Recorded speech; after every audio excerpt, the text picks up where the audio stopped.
and why everybody is running amok all over YouTube and Facebook.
We've all watched the video, we have all heard the video, and Judge Gall allowed law enforcement to take the stand and sit up there and pretend they were experts and not just audio, but in video.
Girls across the bridge racked a gun that you clearly cannot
and pull it and post it on the community page. There was a report by an FBI agent who was actually the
camera closest to 300 North? Why do we only have still shots from the side of the building? Like, we've been over all of this 1,000 times, and until here's I don't want to berate Andrew Baldwin or Brad Rosie or anybody who worked on the defense of Rick Allen. But until we have a defense team who is willing to look at all of the nooks and crannies of this case, we're not going to get anywhere, because everything in this case, everything in the transcripts, everything in the pretrial motions, the information to argue Rick's innocence is all right there. I don't feel like we have, I mean, new evidence would be great. I mean, that would consist of what? A confession? I mean, the timeline alone, Daniel Pearson alone, and the fact that the defense team they didn't know the case well enough to even question their own witnesses. Like, Shelby Hicks sat there on the stand and boldface lied. Cheyenne could have been confronted with all of her pre-trial statements about who she was out there with, what time she was out there, why her photos say this timestamp versus this timestamp. Then you've got Betsy Blair, who's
So, Keith, that's a really good question. And, I think that question could be asked to anybody, and everybody would have a different opinion. If you're asking me for my opinion, um, this is what I think. It's not, you know, I'm not the end all be all to this case. What I think when it comes to Sarah Carball, I think that Sarah Carball maybe saw someone walking down the road. And as the information about the case came out, and the pressure surrounding the case, she may have felt compelled to kind of, you know, elaborate her story. When it comes to, well, let me back up. I don't have an answer for Sarah Carball. I don't know what her deal is, um, other than when you look at her coming forward and then when her story evolved into you could actually connect who she saw to possibly being the bridge guy, Muddy Bloody, walking down 300.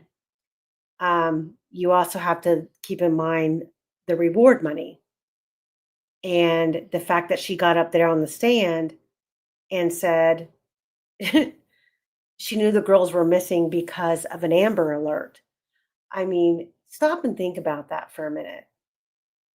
Let's just play devil's advocate and let's think about.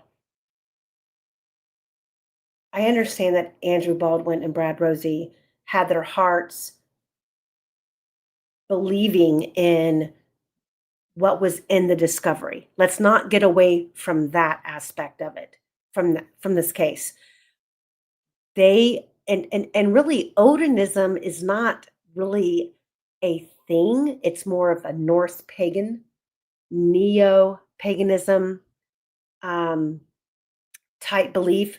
Odinism is just kind of a simple way of, encompassing all of it. But there was so much evidence surrounding that sort of a group of people that they were just so enthralled with, like, oh my freaking God. And I get that. And shit was just beyond their control. You've got Rick in isolation in Westville. He's being injected with Haldol. All kinds of shit's popping off in the courtroom, and they cannot get anything to fall in their favor. I get it. However, that's when they fall into the speedy trial. They're feeling they have to save their client, um, and the state doesn't really have a case. And the state didn't have a case, in my opinion, except for the fact that Gall bolstered their imaginary fantasy of a case. She allowed it to become a thing. And the defense didn't really focus or understand all of the other elements surrounding this case. Prime example, the timeline. And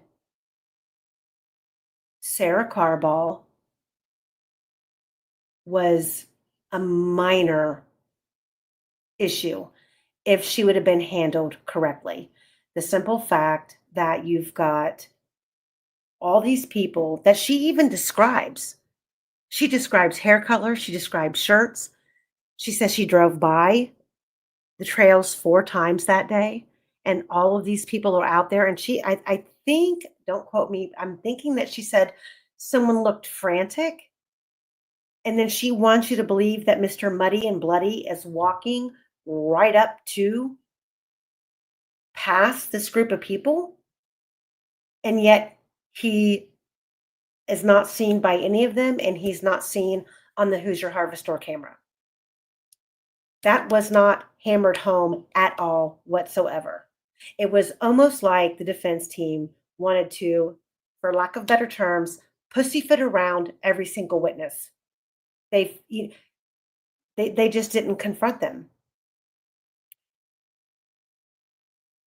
Andrew Baldwin, in his opening statement, said that the jury would be hearing from Daniel Pearson. Andrew Baldwin was in contact with Skip Jensen. They had information from Shelby Hicks's grandfather, which I have text messages from, where he's not only stating that Shelby was out there, but also that Daniel Pearson was out there at approximately 1:30 p.m. that day. He also then goes on to describe that Shelby Hicks and Cheyenne are very good friends. This is a grandfather of Shelby Hicks. I'm not implying that Shelby Hicks was involved in anything. I'm not implying that Daniel Pearson was involved in anything. And I feel compelled to say that because of the fact that Daniel Pearson has family members that are intertwined with law enforcement, number one. Number two, he has family members who have moved up the chain of command and they're on the city council in Carroll County. So do you think that law enforcement would be willing to attack a young 21, 22-year-old kid who has family in law enforcement and family on city council? Or do you think they would have the position of keep your hands off? Then you've got Shelby Hicks on the stand lying. I mean, you have to listen to her. You have to listen to her testimony. We got there. We walked up the path. We turned right to go towards the freeway. We walked that way for about 10 minutes. Then we walked back towards the bridge. Yada, yada, yada. Then we left. We went the same way we came in to the Mears lot. Then we went through Amish country. Then we drove through Camden. And then he dropped me off at my car. I do not have, and I wish someone who's followed this case all these years to show me a witness who claimed that they saw a white pickup truck parked at Mears.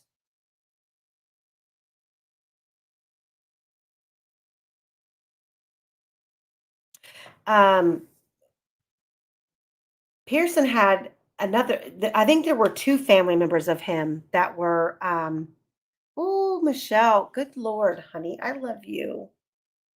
Thank you. Wait a minute. Oh my gosh, Michelle, that was thank you so much for the super sticker. That was nice. Thank you. Um, there were two family members, if I recall, that were on the city council. And I know, everybody has gotten away from that was the main reason why I started the vault was to go back to the very beginning and talk about all of the things that happened very early on in the case because I feel it matters. Um, and you've got Cheyenne. Now, and here's the thing.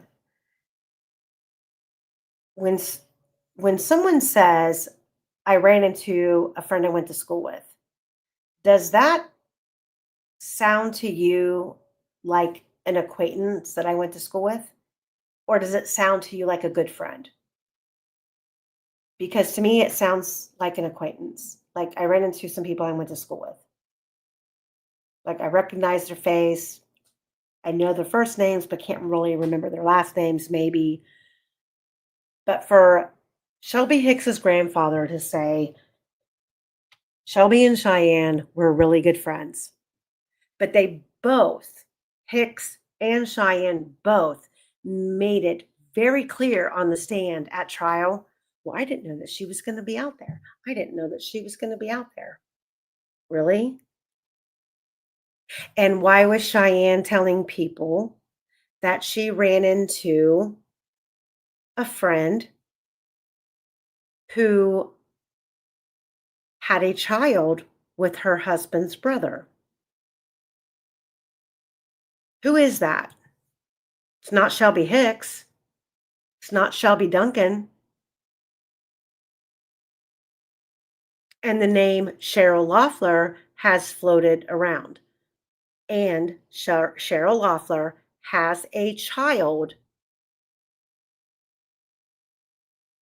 by Jack Ingalls. Cheyenne, at the time in 2017, was married to Chase Ingalls. They were separated.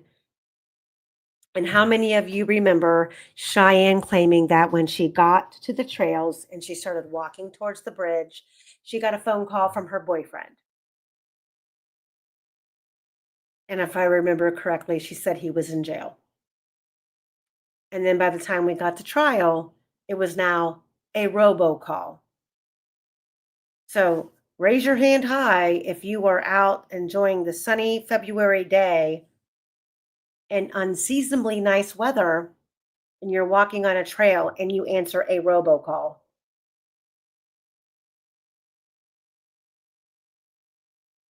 It's bizarre. Or if it's not bizarre, what is it?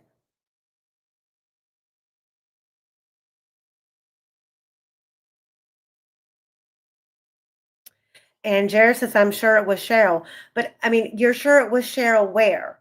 Cheryl. So here's an interesting tidbit. And I'm probably gonna have to dedicate a whole freaking live to it because the more I read them, the more I read into them are the text messages from Shelby Hicks's grandfather. Because he says before Shelby went to the bridge, she went to another um what do you call it? Another reserve or another park. I have to look at the verbiage. But I read it and then I read it again and I'm like, wait a minute. Wait a minute. Cheyenne described at trial that her and Shelby Duncan went to France Park first and they walked around the lake. And then they decided to drive to Delphi and go visit the Monon High Bridge. Well, according to Shelby Hicks, she took her car in to Lafayette and had it dropped off to get it fixed. New car she just bought. And then we have someone, I'm not going to say her name, but then we have someone who knows her or has communicated with her claim that Shelby Hicks said that she drove her father's truck that day with that was a new truck with paper plates.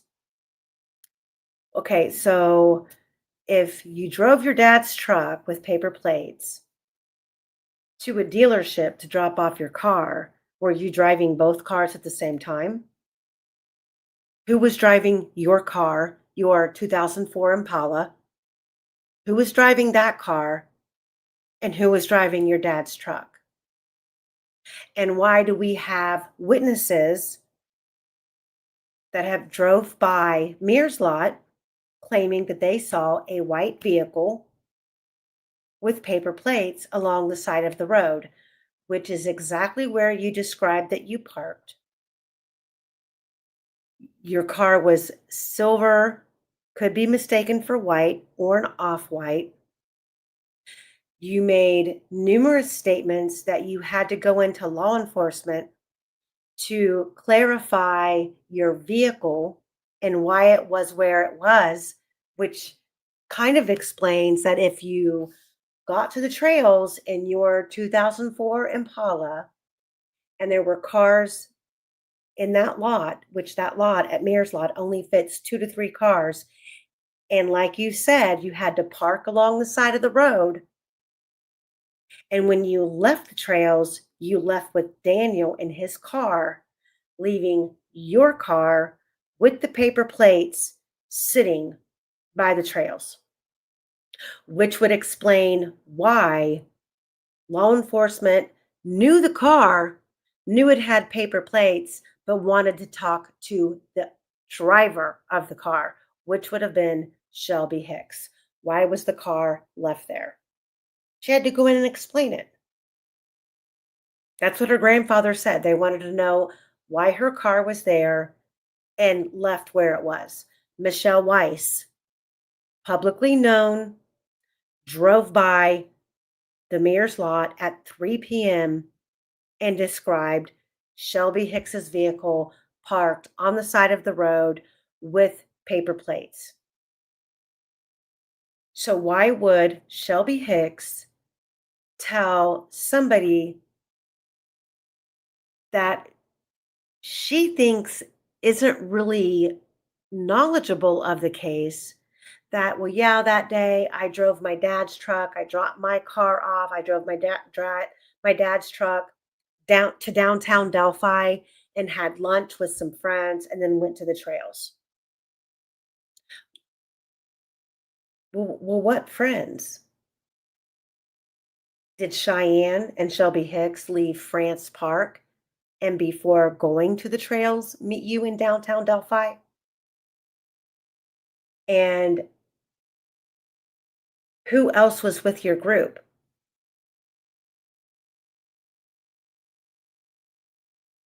So, I mean, there's this is it a lie or is it a cover up? I mean, it doesn't make sense.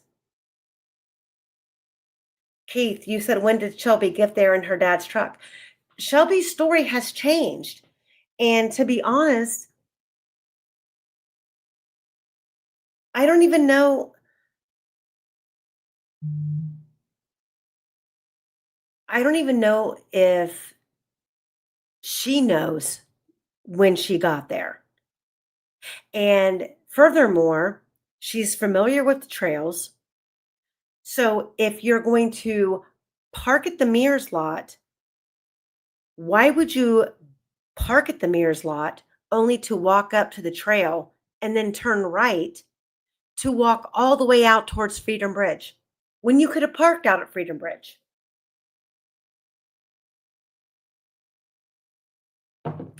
There she is.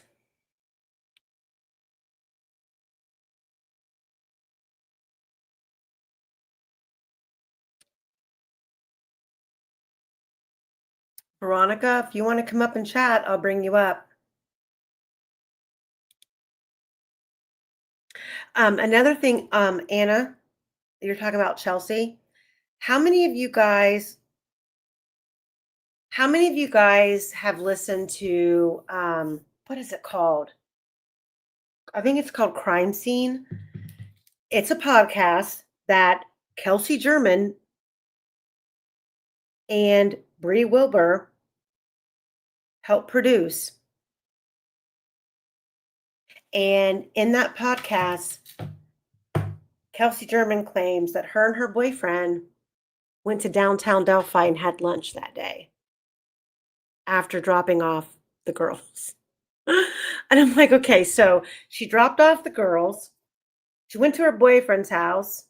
At some point, she showered, watched a movie, washed his truck, went to lunch, and then went to work in 2 hours. Bizarre.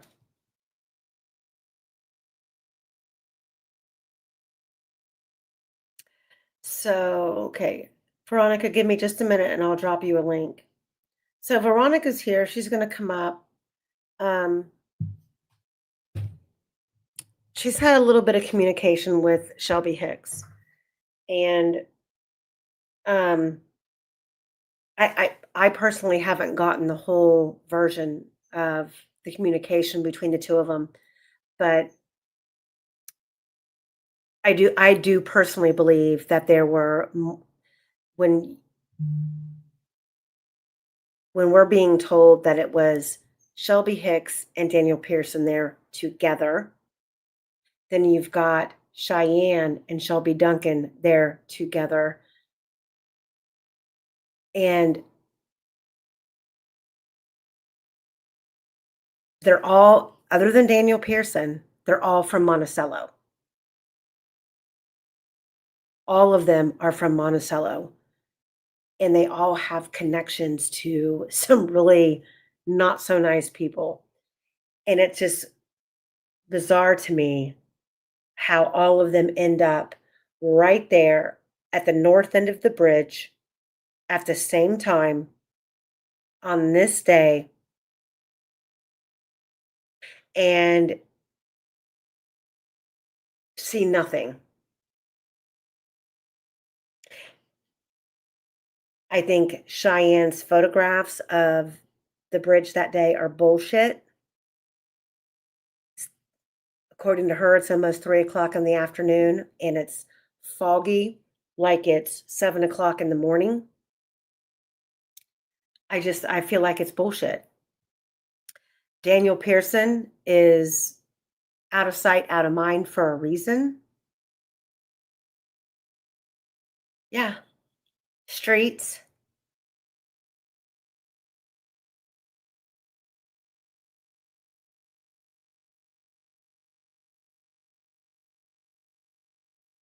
Oh, goodness. Yeah, I have the screenshot of that, Lynch Mob, where Kelsey says that Cheyenne's her best friend. Or her favorite. I don't think she says her best friend. I think she says her favorite person.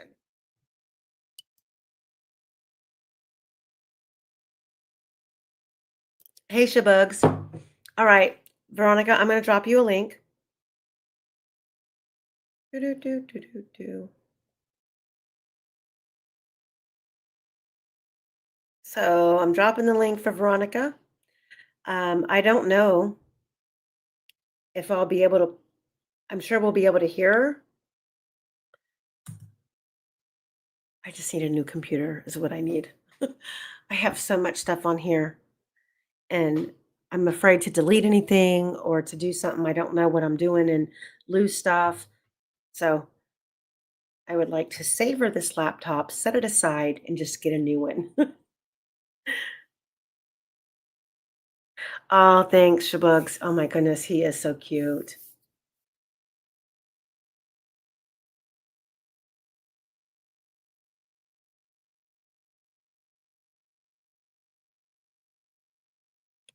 So, Veronica, I dropped the link and you can come up whenever.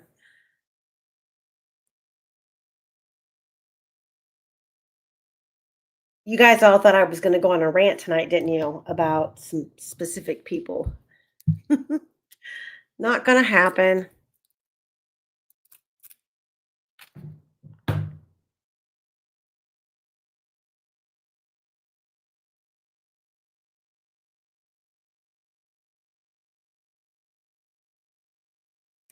Um, when you say that you don't understand how any of this is supposed to help Rick, actually, all of this would have helped Rick.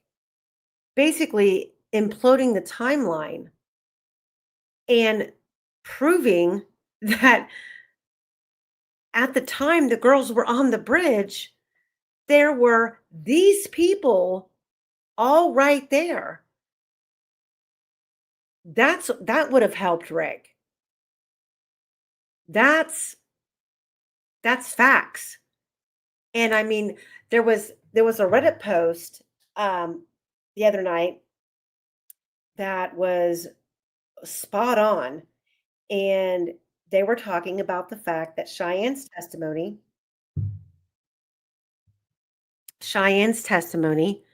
um,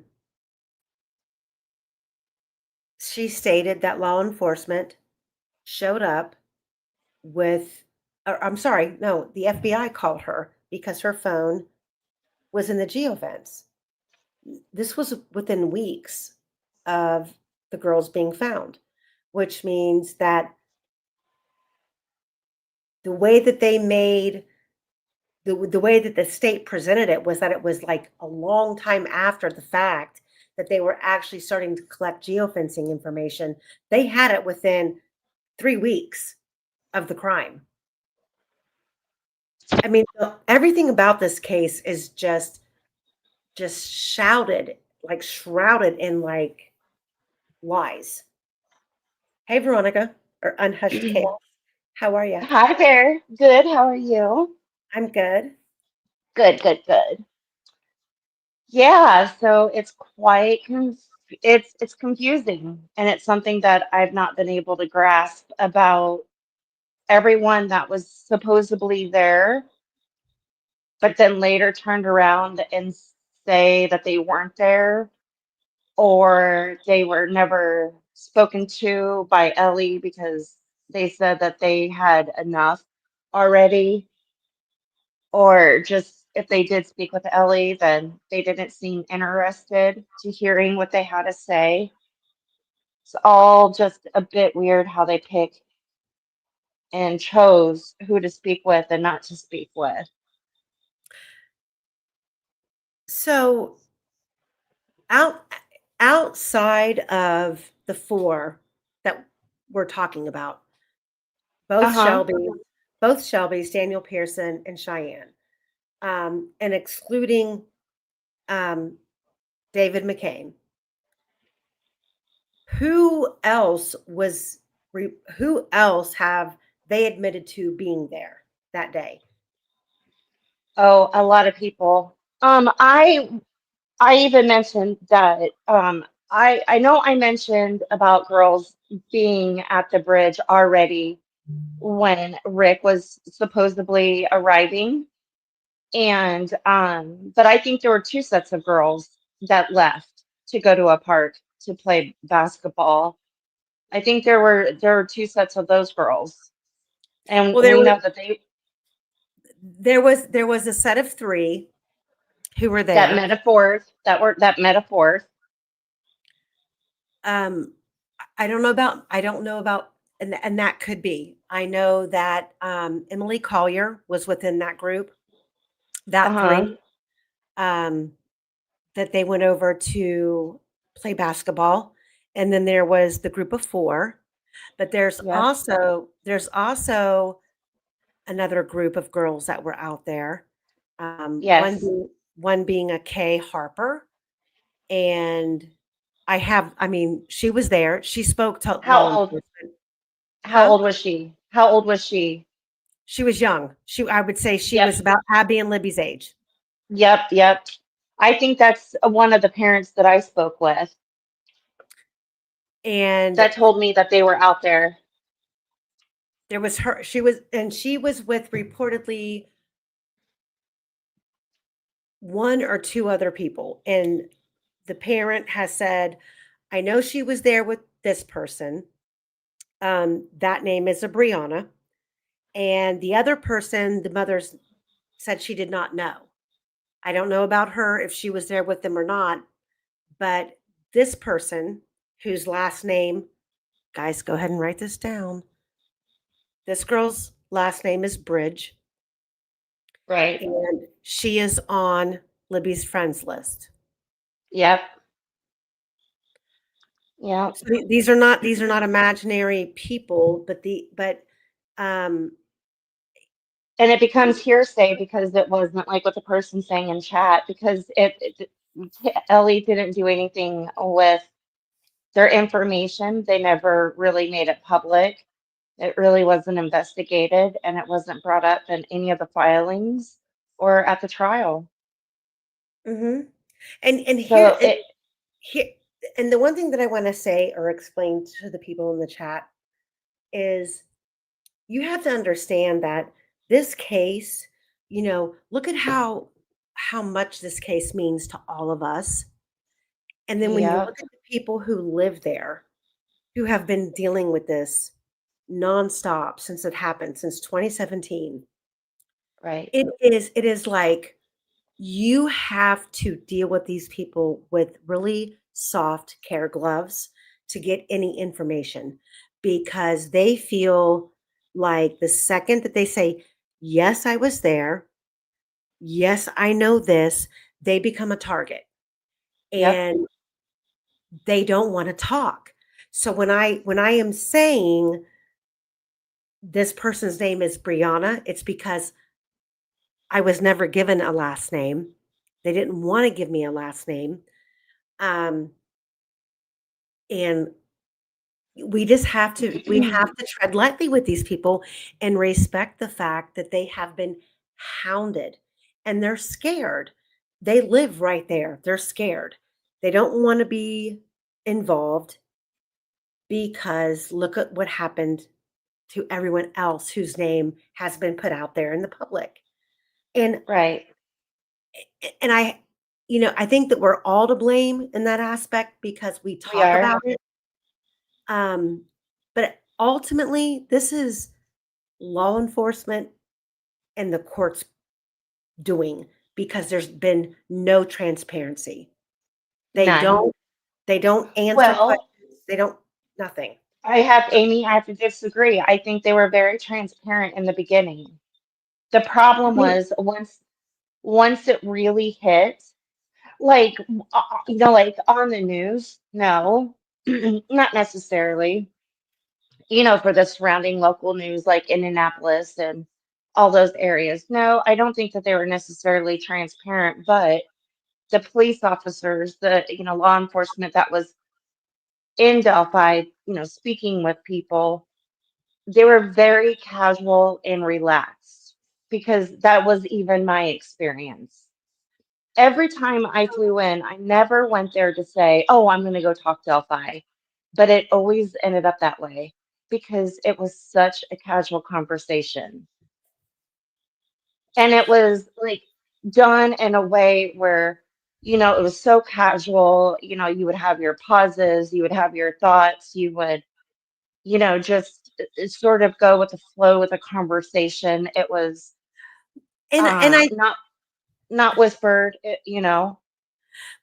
and and I guess if you were not if you were just watching the news and watching the press conferences, that's what I think they wanted the perception to be.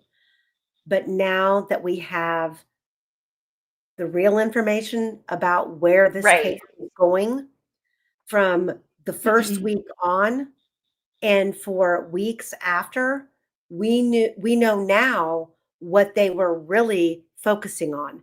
And they never came out and said, okay, this crime scene is bizarre. The only Right. person who ever alluded to that was Robert Ives. They never came out, they never even came out and said the cause of death.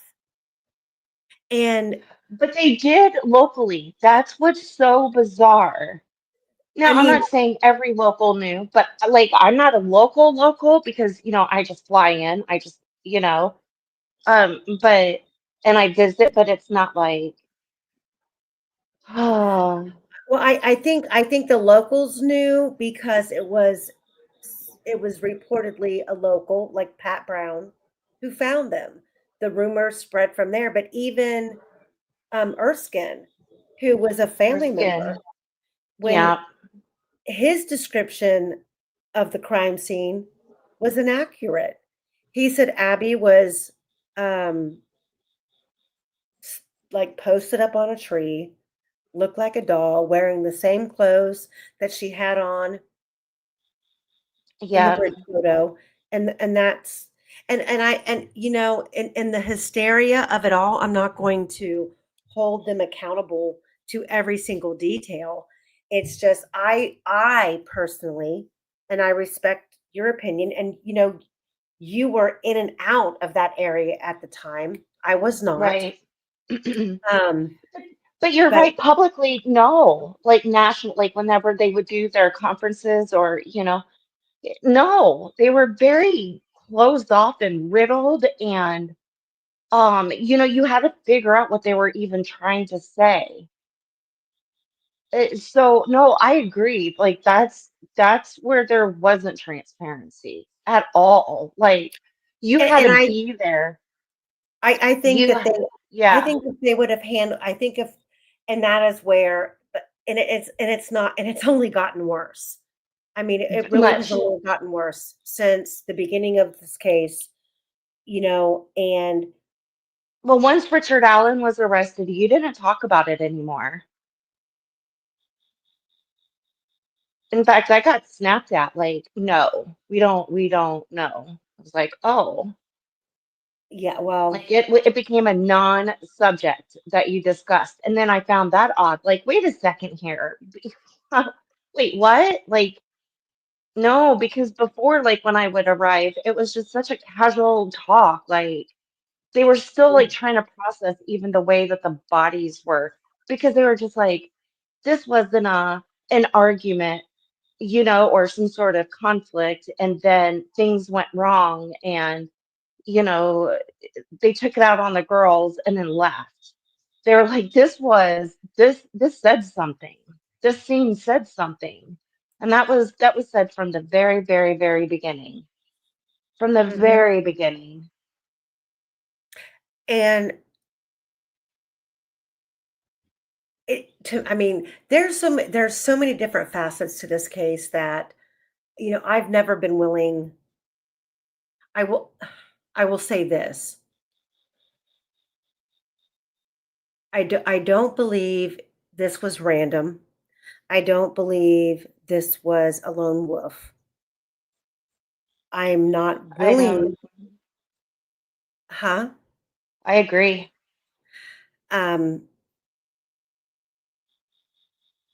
I I do believe this runs deeper than just a sexual predator committing a crime that went terribly wrong. As Hmm. far as the persons of interest, I can't get outside of the core group of people, that being Ron Logan, Keegan Klein, Holder, Westfall, Fields, um, and even Rod Abrams, Johnny Messer.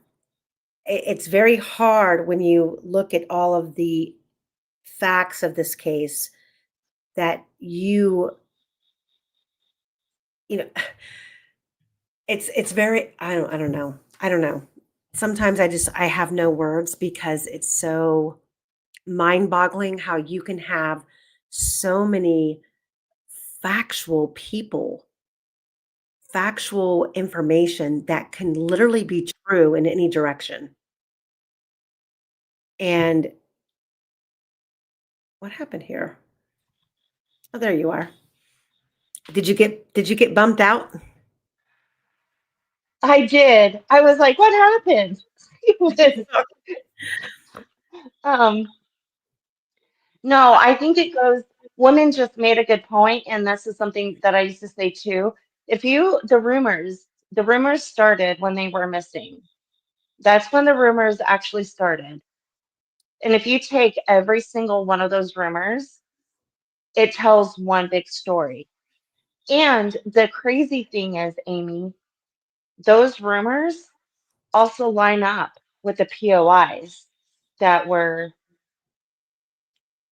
interested for everybody else's interest, but Ellie was like, no. And it goes with Holder, Messer, and this makes me cringe, but even because I don't like to bring in the family, but even Derek German and his people. Um, the rumors tell one big story, and all of the names are included. It is wildly fascinating how just rumors aren't actually. It's weird how rumors can actually make a flow and tell a story, because normally rumors are all over the place. It's like, okay, you've got this rumor, but then you've got this rumor, and they don't really meet up. There's no there's no strings that really connect them. But early on, if you take every single one of those rumors, it's a flow. Well, I'm you know, I really wanted to at some point tonight talk about oh, holy crap moly. Wait a minute. Where's my charger? My Hold on one second. I thought my laptop was plugged in, but I guess it's not.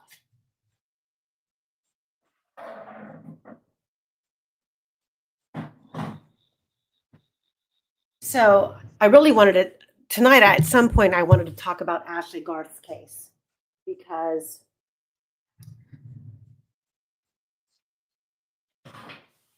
details matter. They And do. they do. And I have, with this case, literally hours upon hours upon hours and bouncing ideas off of all of the different people who, help me go over all of this stuff that we work on. And I don't think that people understand, I get up at 3 o'clock in the morning and it's game on from the time that I wake up to go to work all the way to work. When I'm driving, I'm doing talk to text, I'm doing audio recordings, sending them to this person, to that person. And I have never been able to come up with a concrete timeline and trust me, I have tried because Jesus Christ, there's so many cases out there that are so interesting that we all could be looking into if we could just get answers on this one. And I cannot find a timeline or a route that works that makes Rick Allen fit the perpetrator in this case, not with everybody else who was out there on the trails and not without using Ron Logan's property or the Weber's property as a way in or a way out. And that's what's keeping me stuck in this conundrum of when working on this timeline, I should have been 8 episodes ago discussing, the discovery in this case, the Odinism in this case, and I couldn't get there because we cannot get past David McCain, Daniel Pearson, Cheyenne, Shelby Duncan, Shelby Hicks, the people who were out there, the cars they were driving, and how is this even possible? I have said Rick Allen would have had to have been the invisible man to pass through all of these people, and no one see him. And the only person who did was Betsy Blair, and he's nothing like what she described. But Amy, can I just say this though? If you're Yeah, going out there, obviously that crime scene is intentional. That's not just a by chance thing. It isn't. Even if it's a fantasy, how would they have known that two girls were going to be the perfect opportunity to be out there? I I don't. think, I think that they were. I don't believe that it was an opportunity. I think it was planned. I think they were lured, and there's going to be the more that we get into this aspect of I hate to call it Odinism, but the Norse pagan. Um, when someone says it was staged, okay, and we are literally trying very hard to dissect the crime scene and what we're seeing there, looking at it from the angle of Norse pagan or Odinism or white supremacists, however you want to categorize it, because it's all modern day philosophy now. It's not, you know, right. it's not traditional.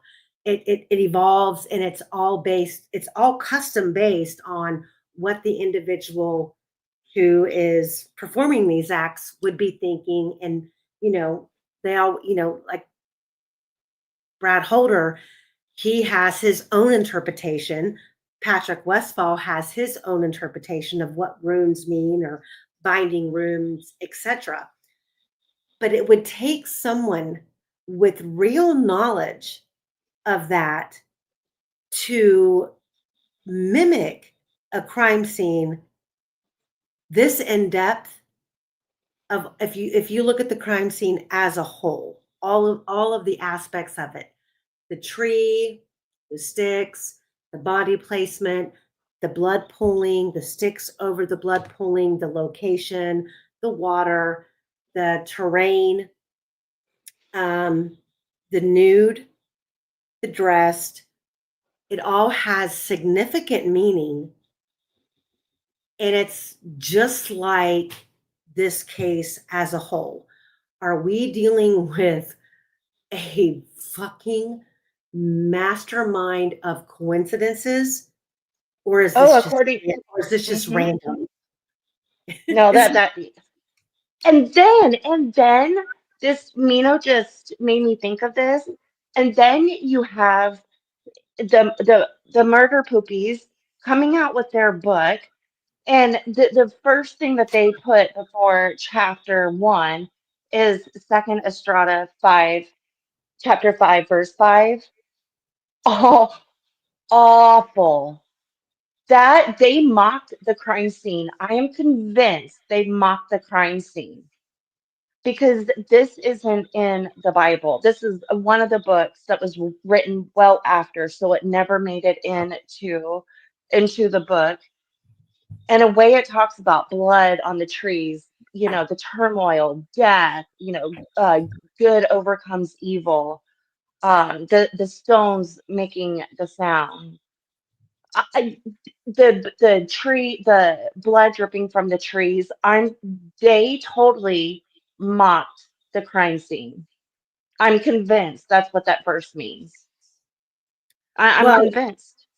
I think that I think what me and Quester and Fungi are doing is we're going to try to present different angles because it's all based on interpretation of what we're looking at or what is there, and it's going to be up to everybody who watches to decide, is this a real thing, is it fake, or is it a mimicked scene. um, but when you dig in to the religion or the beliefs, of these type of different scenarios, it would take somebody who had deep knowledge. And I look at Brad Holder and Patrick Westfall as, when I think of grown men, and we're going to get into the whole Vinlander, um, brotherhood type thing. They take this stuff very serious. Oh, where'd she go? She bounced out again. Um, they take this stuff really serious. And, you know, we have this post from Brad Holder that we talked about in the last episode of The Vault, where he's describing that he's stepping down as the Gothy, and he's passing it on to Patrick Westfall.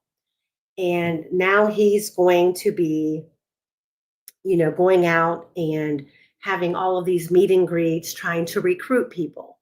And what's interesting to me about that is we've never really heard from Brad Holder on this level at all. We've heard him, we've seen his little taunting videos with this hat or that hat. But Patrick Westfall, in his interviews that he did, mainly with Sleuth Intuition, never once did he ever act like he was secondary to Brad Holder. He made it out as though Brad Holder was a wannabe. Brad Holder couldn't decide what religion. Brad Holder couldn't decide what religion or what faith or what practice he wanted to follow. And that's why basically they had a falling out, and Patrick kicked him out of his house and said, "Take your shit and go." Um, but if you go back and you read a lot of Brad Holder's posts, Brad Holder seemed Brad Holder was very into the Norse pagan religion, the runes, and the and being a Vinlander and all of that. So it's almost like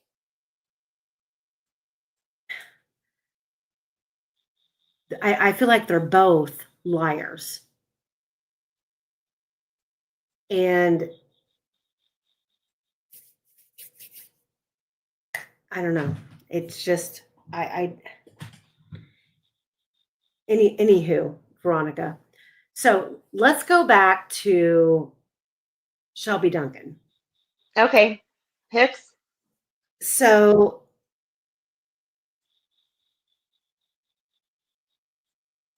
so I know that so did like Uh, I know that you want to believe her. yeah, don't make me not believe her, okay? I know I know that you want to believe her, but Yeah.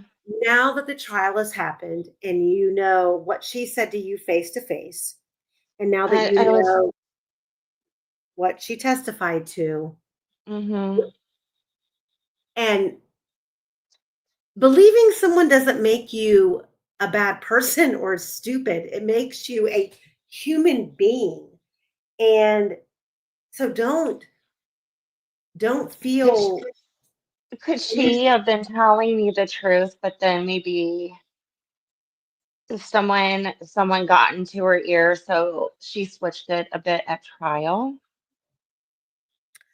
I mean, when you look at Stacy Diener's comments and interview with Murder Sheets, it sounds very much like Stacy Diener knew where their weaknesses were in the timeline, and she made sure that she had all of her bases covered. Right. Um, with people who were out there who could have really pulled a whack-a-mole on the state's timeline. However,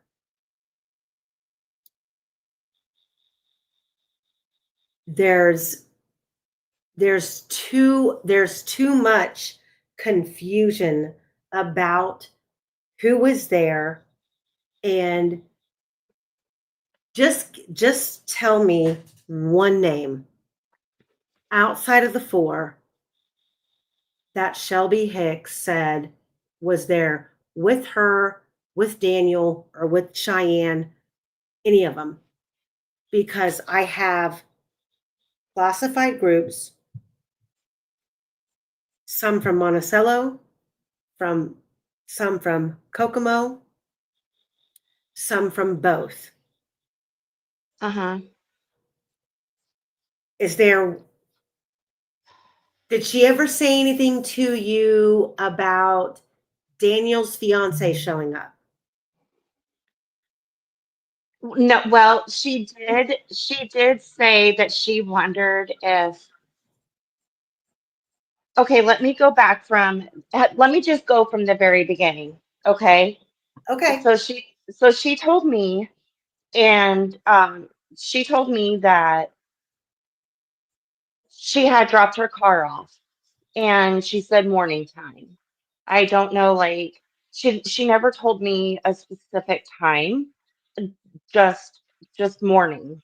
So in the morning, I guess that could have been close to noon, or late morning. Is it possible she said late morning? I guess so, but I just remember she said the word morning. She said that she told me that she had to drive her dad's truck around because she had dropped her car off to go Did get she it fixed. okay. So she had just bought the car. Did she say when she dropped the car off, like someone had to have if she wasn't driving her car, how did her car get at the trails? Okay, so to my understanding, she was driving her dad's truck. And at the end, I'll explain why I know, but she was driving her dad's truck with paper plates. And she told me that she met a group of friends for lunch, and she mentioned Lafayette.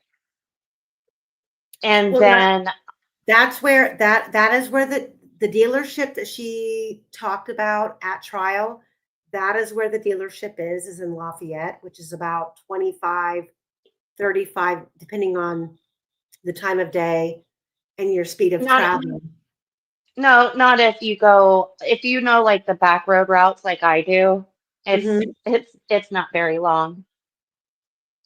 I just take farmer fields, and then it cuts the time in half if you stay off the main roads. Okay. Did she tell So, you who she met for lunch? well, she just told me that she met a group for lunch, and she had mentioned Lafayette, that there were it she made it seem like it was a group from Lafayette, and she also worked in Lafayette. So that that's who I thought that she was with. She said that after they finished lunch, there was still time left. They were bored. They didn't really know what to do. On the whim, decided to go to the trails. To my understanding, I thought she got to the trails a little after 1 o'clock. And when she got to the trails, now this is another point that I know for a fact that she said, is because there were a bunch of people from Lafayette there when they went to the trails. So it was like everyone sort of like knew each other. Someone in the group knew someone, type of a thing. And she said that they walked around, and I remember this look on her face when she told me, but that she was on the bridge when Abby and Libby were supposedly taken. And she's like, how did we not see that? How did we not hear that? And then she said that the other girl, Shelby, was at the end of where the girls were at that time supposed to be. And she said they didn't see or hear anything either. You could tell that she was puzzled. You can tell that she was completely puzzled, as because like I didn't ask her questions. She just started talking to me because I said, "Oh, I love Monticello," and I was like, "I have a long history." That's how we got to talking. It wasn't like, "Oh, let's talk Delphi." It was just a flow of organic conversation that just happened. And mind you, I flew in the second time that I met her. I flew in to Indianapolis for a Christmas party, went to the hotel, and downstairs there were like multiple Christmas parties happening. And so after the Christmas parties, we went to a bar, and I was at the bar talking to somebody because they were already there.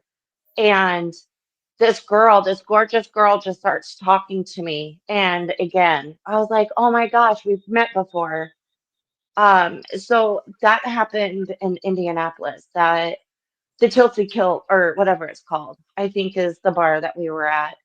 Um, so again, this is such an organic thing because you just the way that it happened that we, bumped into each other at this bar downtown Indianapolis.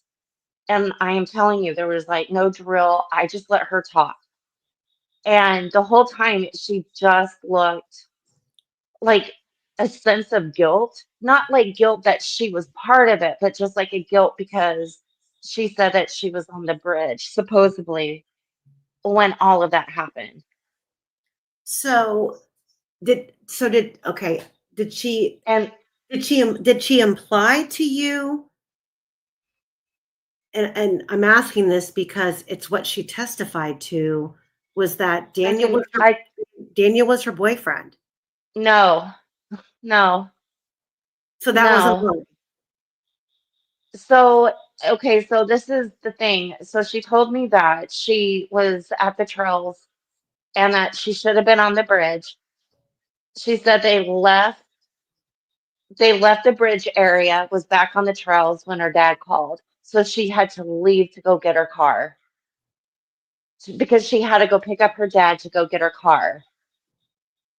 And that was like before what? Before 3:30. I forget the time that she put now at the trial, but oh gosh, was that 2:40? 2:40 when she left? No, well, she, Shoot, I'm getting my times mixed up. 12:40, she said that she dropped her car off, which she told me it was earlier because she was supposedly having lunch at well, 12:40. if you read her testimony, she doesn't really she doesn't really specify if 12:40 was the drop off or the pickup. I've read it, I've listened to it tons of Well, times. no, because she said that when she was at the trials, she got the call about her dad. And Okay. so, right. So, no, she picked up her car because she said, I've got the text message from my dad. So, according to her grandfather, I know it's wrong. But it's wait, let it's me wrong. finish. Okay, go ahead. So that way I don't cause any confusion. Mhm. The reason why I know for a fact that she said that she drove her dad's truck was because, like what we were talking about earlier, she was harassed. Her family was harassed because of the white truck with paper plates. And I remember we joked, and I said, who knew that there were so many white vans and white trucks and other white vehicles out there? It was literally a joke at the bar. And that's what's so funny is this white van thing with Richard Allen that came out later, right? So Yeah. we joked about that. We joked about that. And she said that she was harassed. And then she said that she was accused of fighting with someone by the bridge. And she goes, that wasn't me. She goes, I don't know who was fighting. She goes, but that wasn't me. And she swore up and down, up and down. Now Well, she referred to Daniel Pearson as like a friend that she had dated, but not that she was currently banging. I'm sorry, but like, oh, sorry. See, she was, that's great. No. you know No. what I mean? Like she that like, oh, Well, I her just got hot. I'm sorry. no, you're fine. Well, the thing is that no one described the white vehicle as a truck. It was always a car with paper plates. And it was a car that could have also resembled the Dodge White Dart that Tina Rodell described. With the license plate with yeah, No, with yeah, the no one described a white truck, pickup truck, or anything. And then Shelby's grandfather stated that she was there with Daniel, who was a co-worker. yep. Did And they I work don't think together? I don't think Daniel's a realtor. No, this was before Shelby became a realtor. I don't think that Shelby was a realtor in 2017. Oh, I thought she oh, wait. Mm-mm. Okay. Then no, I don't know where she worked at that time. So my little sass comment probably doesn't work. Okay. So, Boy, they work together. We're at Indiana um, Beach. no, no, no, no, not at Indiana Beach. No, I'd have to, I would have to dig into the file and see what. Ah, I don't know if I can pull it up on this browser or not. Grandpa, um, which I will say up front and forward that why Grandpa knew unless Shelby had broke it all down for him what her ordeal was that day. He never said anything about her driving her dad's car with paper plates. He Nope. said she said that he said she took her car to Lafayette. And I'm and I'm trying to be fair here and think about, I've bought a car before, and when you buy a car, if there's something that you want fixed or replaced or changed, that you might be able to negotiate that into the price of the car. So she never elaborated. And one of the things that Skip pointed out emphatically, which makes a lot of sense, is that why even bring up you taking your car into the dealership if the car situation's not a thing? It's when I you think get to the it's trail is the thing. because And she's the reason why the dealership and the with her car being at the getting fixed at the dealership was because she knew the time that she left. And again, I think it's like 2:40 when her dad texted her that she needed to go pick him up so they could go get her car. and you know That's what? how she And that's out how and she was able to tell her time. That's outside the of only all reason of this, why the dealership's being brought up. That's the only reason why.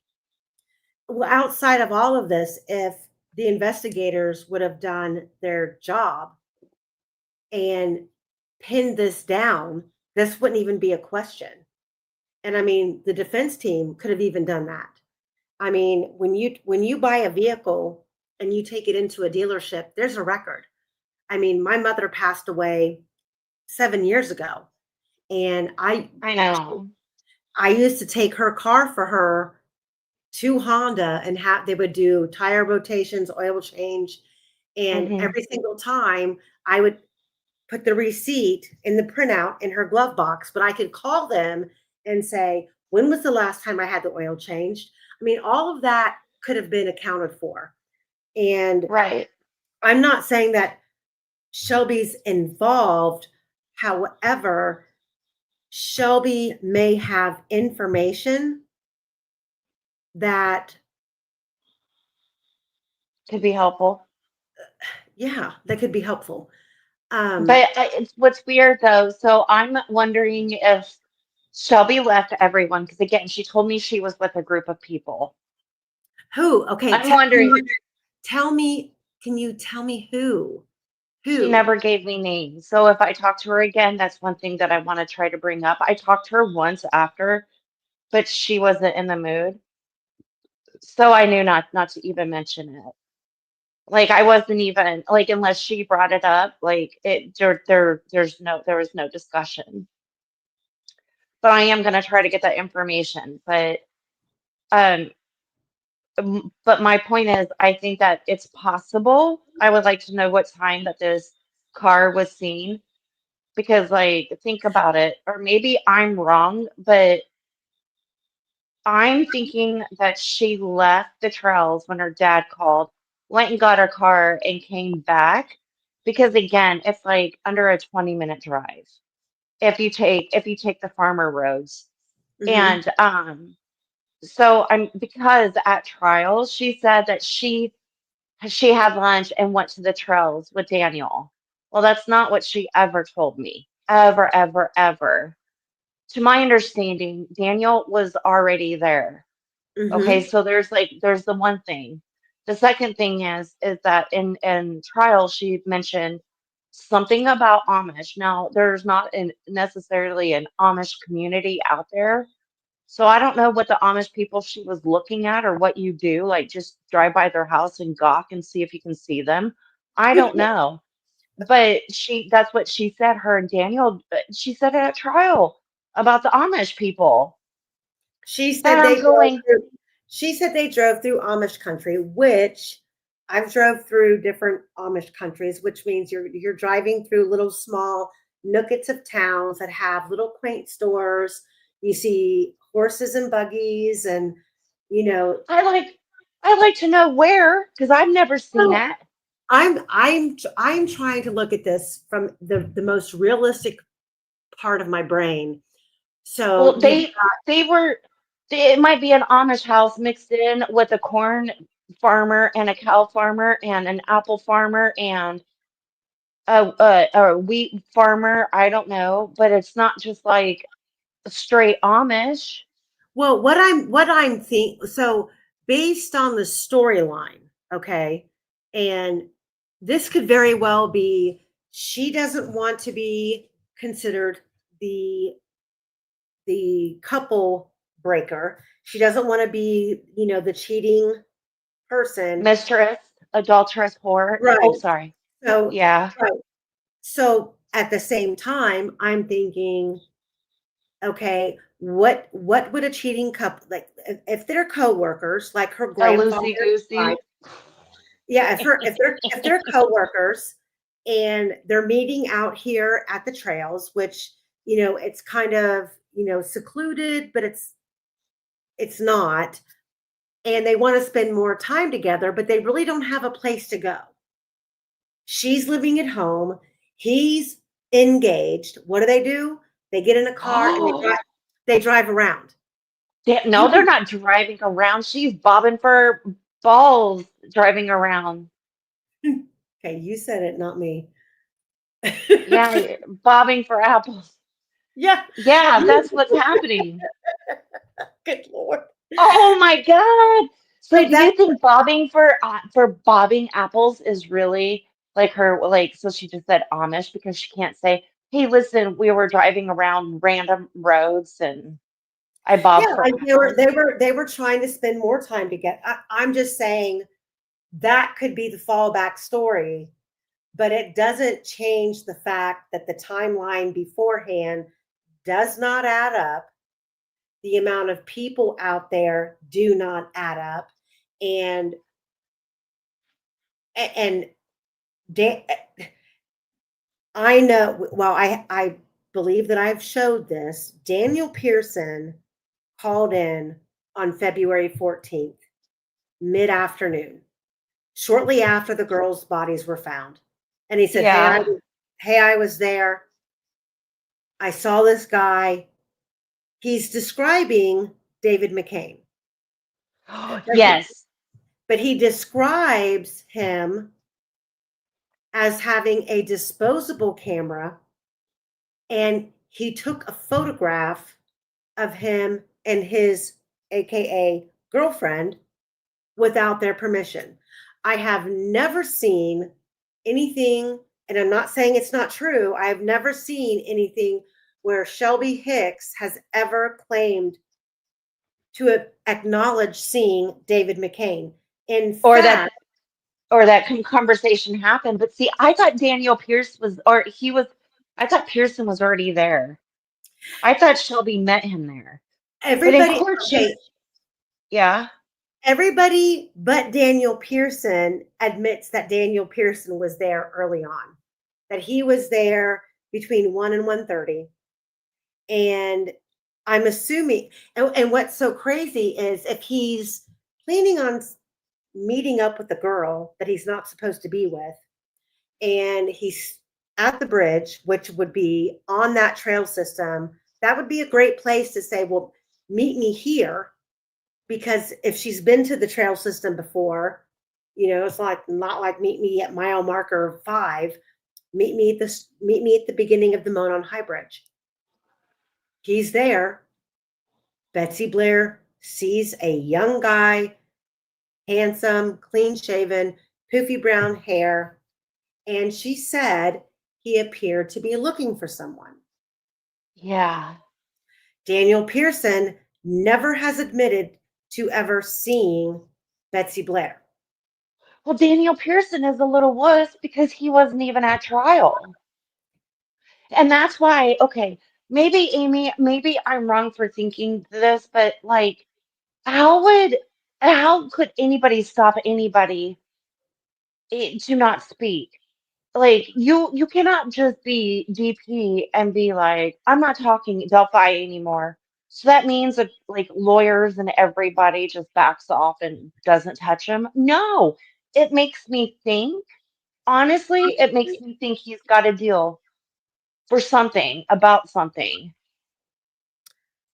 This kid caused a lot of, ruckus, and then all of a sudden he's not discussing Delphi anymore. And he arrived early, but then you've got Shelby saying that they went to lunch together and went to the trails together.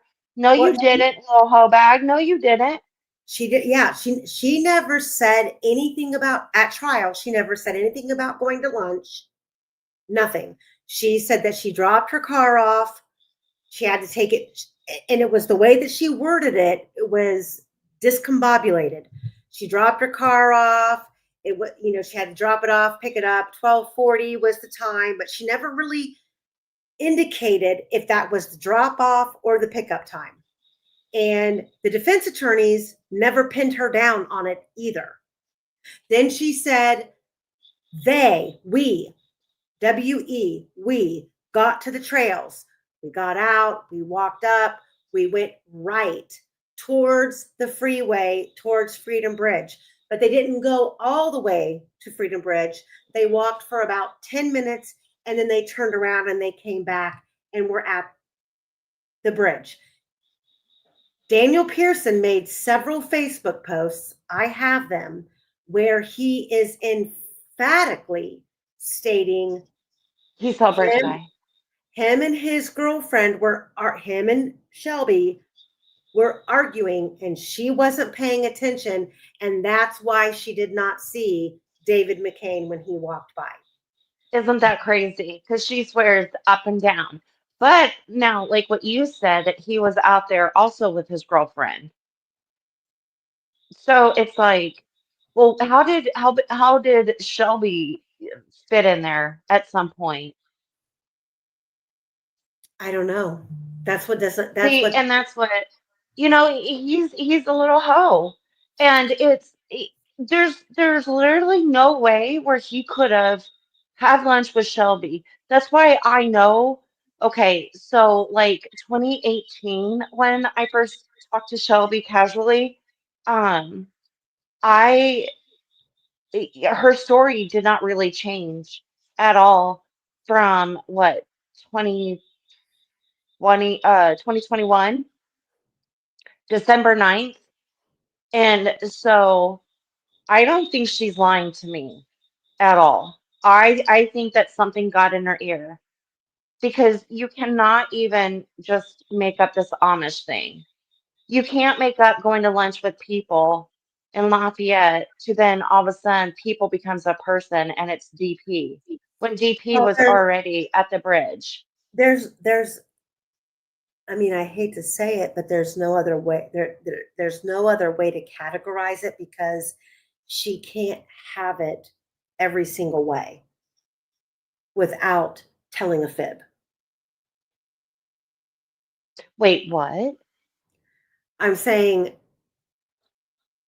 I know that you might feel like she's being genuine, and her genuineness might come from lack of knowing the truth of what transpired out there, and her genuineness and her story might be self-protection of, okay, I wasn't a part of this, and I'm not going to interject things that I might think happened because she just wants to distance herself. But she can't I have it. Yeah. She can't have it every way. She can't take her car, drop it off, pick it up, have her car, and that is one thing that we know for a fact, that a vehicle described as a white car, not a truck, a white car with paper plates was at the trails, and law enforcement wanted to know about the driver.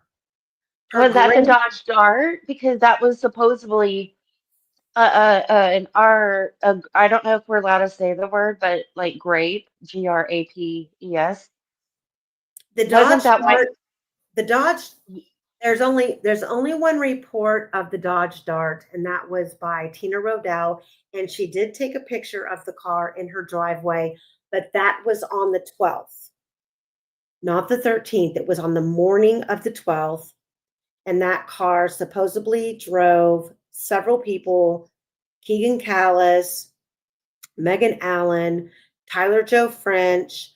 There was like one or two other people, and it's the names have changed, but they went out there on the 12th and spent the night. And that's a whole group of people that are from Kokomo. Mm-hmm. They're Oh, I separate. know. Yes. They're they're separate from all of these people who are from Monticello. And That's why. Kokomo is nasty, nasty, nasty, nasty, nasty. Ugh. But there's no way that Shelby. There's no time. I mean, if you are picking up your, I mean, stop and think about it.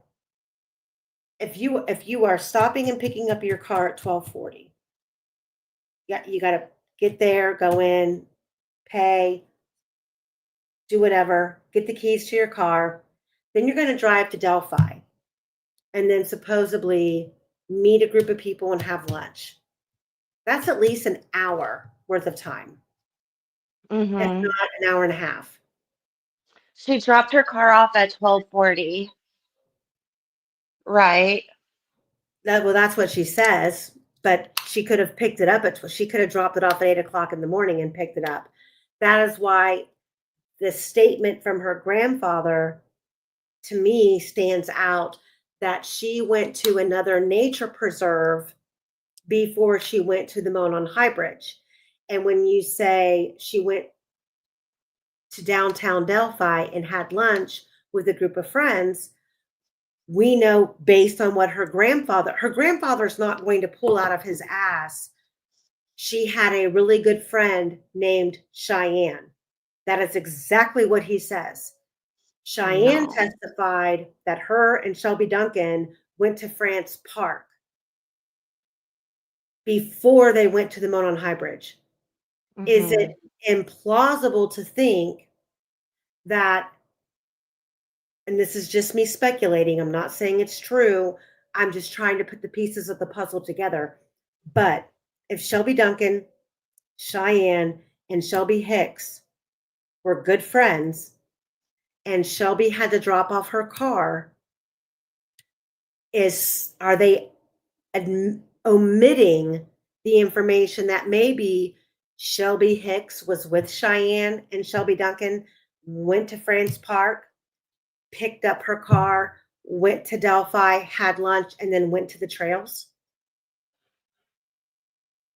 Because we don't go from Shelby had a really good friend named Cheyenne to I ran into someone from high school that I didn't know was going to be there. Okay, so she dropped her car off 12:40. Okay, I think I got that time right, right? 12:40. Lunch would probably be around one or so. No, she couldn't have gotten from I don't care what kind of farmer's road you're driving, you couldn't have gotten from Lafayette to Delphi in 15 minutes. I've From drove Delphi to where? Lafayette? from Lafayette to Delphi. I've drove that route. I've been there numerous times, It's under a and 20-minute drive. Because you could get from Lafayette to Monticello within 20 minutes. From Lafayette to Monticello in about 20 minutes. okay. But still, it doesn't make sense by her times, even. I mean, her court times just don't make sense at all. It doesn't work. 12:40 at a dealership doesn't make sense to me. Drop your car off at Right. 12:40. It just doesn't. To me, that would be like that's more of a, like I got there, I picked my car up at 12:40. I don't see the car being dropped off at 12:40 and then her doing all of these other things unless she lied about all of it after 12:40. But didn't her dad call her somewhere around 3:30 to say that's when they were going to go pick up her car? So Um, I was thinking, is it possible that she went back to the bridge around 4 o'clock and her car? But you're right, because that's going to be like 20 minutes, 20 minutes. That's still going to take you. That's going to take you after 4 o'clock. Yeah, it doesn't make sense. None of this makes sense on the times. And Because where she described she parked, she said she had to pull off on the side of the road by the Mears lot because the lot was full of cars, which follows up with Michelle Weiss, who drove by at 3 o'clock and said there was a white car parked on the side of 300 with paper plates. And if her car was new and she had just gotten it, more than likely she would have had paper plates. Why she's bringing, like her grandfather doesn't discuss anything about her driving her dad's car. And as innocent as that might be, it doesn't make sense with all of the after follow up when law enforcement is saying that they wanted to talk to the driver of the vehicle. Her grandfather is saying she had to go in to explain why her car was there. He said they kept Daniel Pearson there for about 5 hours grilling him. And that, set aside everything else, Daniel Pearson in high school was very technically savvy. He was he was the developer. He created the Carroll County Delphi City website while he was still in high school. So he's not technically naive. So for him to describe a man with a disposable camera, you don't confuse a disposable camera with a man who has a wide twined strap around their neck with a very expensive camera that has an SD card, which wait, wasn't he a photographer?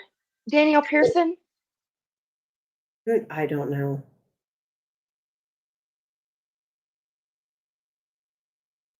Hmm. I don't know, but I know that David McCain does take photographs. He's got a website. He was out there religiously taking photographs. At trial, he testified that, and this would be his pure luck that he sat on the stand and said the FBI took his SD card and never returned it. What, just counting on the defense team not following up on that? I just don't see someone like Daniel Pearson making that up. So is David McCain out there with a digital camera around his neck, like Cheyenne described the man that she saw, like David McCain testified that he had, was a digital camera that he sometimes wore around his neck. The FBI took his SD card, but lo and behold, he's carrying a disposable camera in his pocket. Or did Two Daniel ca- Pearson see someone else? two cameras? I don't know. But on the 14th, Daniel Pearson said he saw a man who had a disposable camera and took a photograph of him and his girlfriend, which would be Shelby Hicks, on that trail without their permission. That's what he said. Now, But Amy, even though like if you just look at her times in court, it doesn't work. I'm sorry. That's no, what you're right. No, I mean, that's I've my been whole thing. It focusing. doesn't work. You're right. It doesn't work. And I just looked at, I don't know who this Christina girl is, but she keeps busting my chops. Listen, I'm not going to give you my whole entire backstory, but from one side of the country, halfway to Indiana, my parents used to take me to Monticello for my birthday every year to Indiana Beach. And then from there, we go to Indiana every year, regardless, in May and August, July. So that is how I know the area quite well, is because I go up there a couple times a year. And there's times where I'm there for a month at a time. So my free time, I would go to Monticello. Monticello, Delphi, that whole area is beautiful. It is. I loved it. And okay, oh, Christina, here, I'll give a little bit more information. I have multiple homes on Lake of the Ozarks.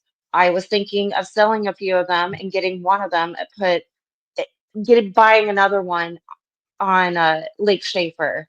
Hey, But because Chocolate. of this, I don't want to because of God forbid if something were to happen to my family, I don't want hillbilly podunk dicky doos taking care of something that they're incompetent, unable to take care of. So no, I'm not gonna get a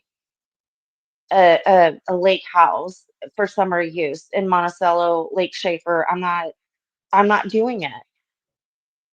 I just don't like that whole comment about being on the back roads, but yet you visit. Like I didn't know you had to be a genius to drive back roads. There, That's there's, just, and you don't have to, you know what? You don't have to explain yourself. I mean, you don't. You just don't. I mean, but All- like, how do you know the back roads so well if you never lived there? Like, what the F? Like, who? Jesus, it's just the dumbest things. Like, here we are, we're having like a serious conversation, and you have to be that nitpicky. the thing is Like, for that F's people, sakes. there's a lot of people. Sorry. No, you're fine. There's a lot of people that have never been there to understand. There are a lot of back roads, as far as Lafayette to Monticello or It's like Lafayette that to one Delphi. person, they said it's a 40-minute drive, and I'm like, that's impossible because that would be a 2-hour drive from Indianapolis, and it's not. You could get there from Indianapolis to Monticello in an hour. Well, So see, I'm not even understanding. I will say this, um, eh, but I've not drove the back roads. Driving from, and I know because I've drove that. Um, the one time when I was in Indiana, I stayed in Lafayette, and I'll never stay there again. Where? um, I stayed in Lafayette, and when the Oh ones yeah. one time when I went, I was in Lafayette, and I'll never stay there again. It was not a pretty area at all. Delphi, Monticello is Gorgeous. it's gorgeous. Um, but it did take me 35, 40 minutes from Lafayette to Delphi. The last couple of times that I've gone, I've stayed in Delphi or Monticello. Me and Cherie, the last time that we were there, we stayed in Monticello, and Oh we took. my God, doop da doop. Okay. Then I'm not good with the time. Maybe I just lose track of time with the cornfields, and it's beautiful. It's peaceful. I'm not being ran off the road. I don't know. Um, She says, please don't let me into something that has nothing to do with me. Got it. Like, who is this? Oh, Christina. Is she on the rag? Like, what is this? who Midol. Midol. Go take some. Like, I don't know like what her rag deal is, but who Jesus. I don't know who you're talking about. I don't know whoever this Christina thing is. Oh, okay. Let She's me on see. the rag. She's literally on the rag. And I don't even know if it's like it has to be like a rag times like an awful day. All right, I'm It's trying to. just like I don't know, maybe 20 minutes. It feels like 20 minutes, but I just know it doesn't take me 2 hours from Indianapolis to get to Monticello. So I don't know what to tell these people. I just don't. I'm sorry. I'm sorry. I'm You don't have sorry. to. You don't have to explain. Streets. You got the wrench. It's not even a question, doopy doop. It's being a total rag.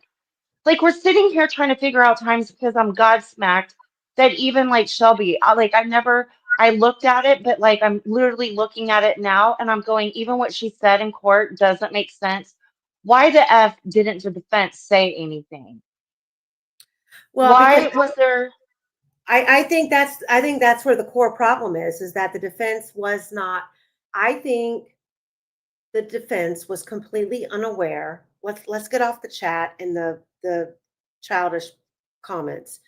Um, Okay, I'm not going to look at chat anymore. So I'm sorry to all my lovelies. you're I'm fine. just not, I'm not going to pay any. All my mods, they've all got them. Well, Travis, I'm not coming from downtown, Indy. Okay, sorry, I'm not going to look anymore. Travis, I hug you. I'm sorry. Okay, everybody. I'm removing chat. Okay, chat's gone. um, Chat's gone. I think that's where the defense was. They kind of dropped the. They I don't want to say they dropped the ball. They Yeah. just had years of catching up on the history of this case that they weren't prepared for when the third party suspect, the motion of limine happened. I don't think that they ever anticipated, with all of the evidence that they had, that the state had provided them with the Odinist theory or all of these third party suspects, that all of them would be denied. I mean, who would have ever thunk that Ron Logan's name or Keegan Klein's name could not be spoken at trial? At trial. I know. And you know what? You want to know the sick thing, Amy? Everybody that I spoke to about Ron Logan, like, okay, so my mom and I, we had a little spat, right? Because my mom goes, something is telling me, Ronnie, that Ron Logan, I'm sorry. Now you guys know my mom calls me Ronnie, or Rotsnot. So she goes, I think Ron Logan. She goes, there's something about him. And I was like, Mom, don't say that. He's a cute little grandpa. Like, so many people like him. There's just no way. She goes, Ronnie, I'm telling you, I'm telling you. And I was like, Mom, no, he's a cute grandpa. Like, he wouldn't hurt little girls. Like, yeah. And then bamboozled me 5 years later. I'm learning the truth about Ron Logan. Like, how do you even stomach that? And that, I know that there's a lot of people who believe that Ron Logan did this, and um, I do believe that what Reese Davis claims that Ron Logan told him, I do believe that Ron Logan did tell him that. Um, I don't know if all of it was truthful. I do believe that Ron Logan's property was used one way, shape, or another. That's Um, what I said. I said it had there, to be from someone that knew him. That's what I exactly. said. I Yes, think either it was a message to him or it was like an acquaintance or a friend of his that knew things got out of hand. So that's where they had to like dump it, or it was a message. It was something. It meant something that it was on his property. I agree But to a he's not a certain cute extent. grandpa. I agree. I feel his property was important for access. Do I believe that he was fully aware? I don't know. I Could have don't know. been. He redid that bathroom. Yeah, but it's my understanding that that was all done prior. Uh-uh. It was Yeah, it was done after 2017, the bathroom. no, I think it was done before that, and that was that's what all of the supplies were on his patio. All of the cleaner, all of. Oh. Yeah, I think the remodeling was already started way before the murders. Mm. The only thing that Okay, I I'll get that out of my brain then. Okay. and that's the one thing about this case is you have to have an open mind. You can't like have tunnel vision there, and I understand people who do, because I'll go on tangents, for a week or two, and like hyper focus on an aspect of this case, and then I have to kind of like pull myself back and go, okay, well, all of this makes sense except, and it's the same thing with every theory in this case, with people of interest, there's always a brick wall that you hit. And the brick wall for me is the storyline that Ron Logan and Keegan Klein told Reese Davis.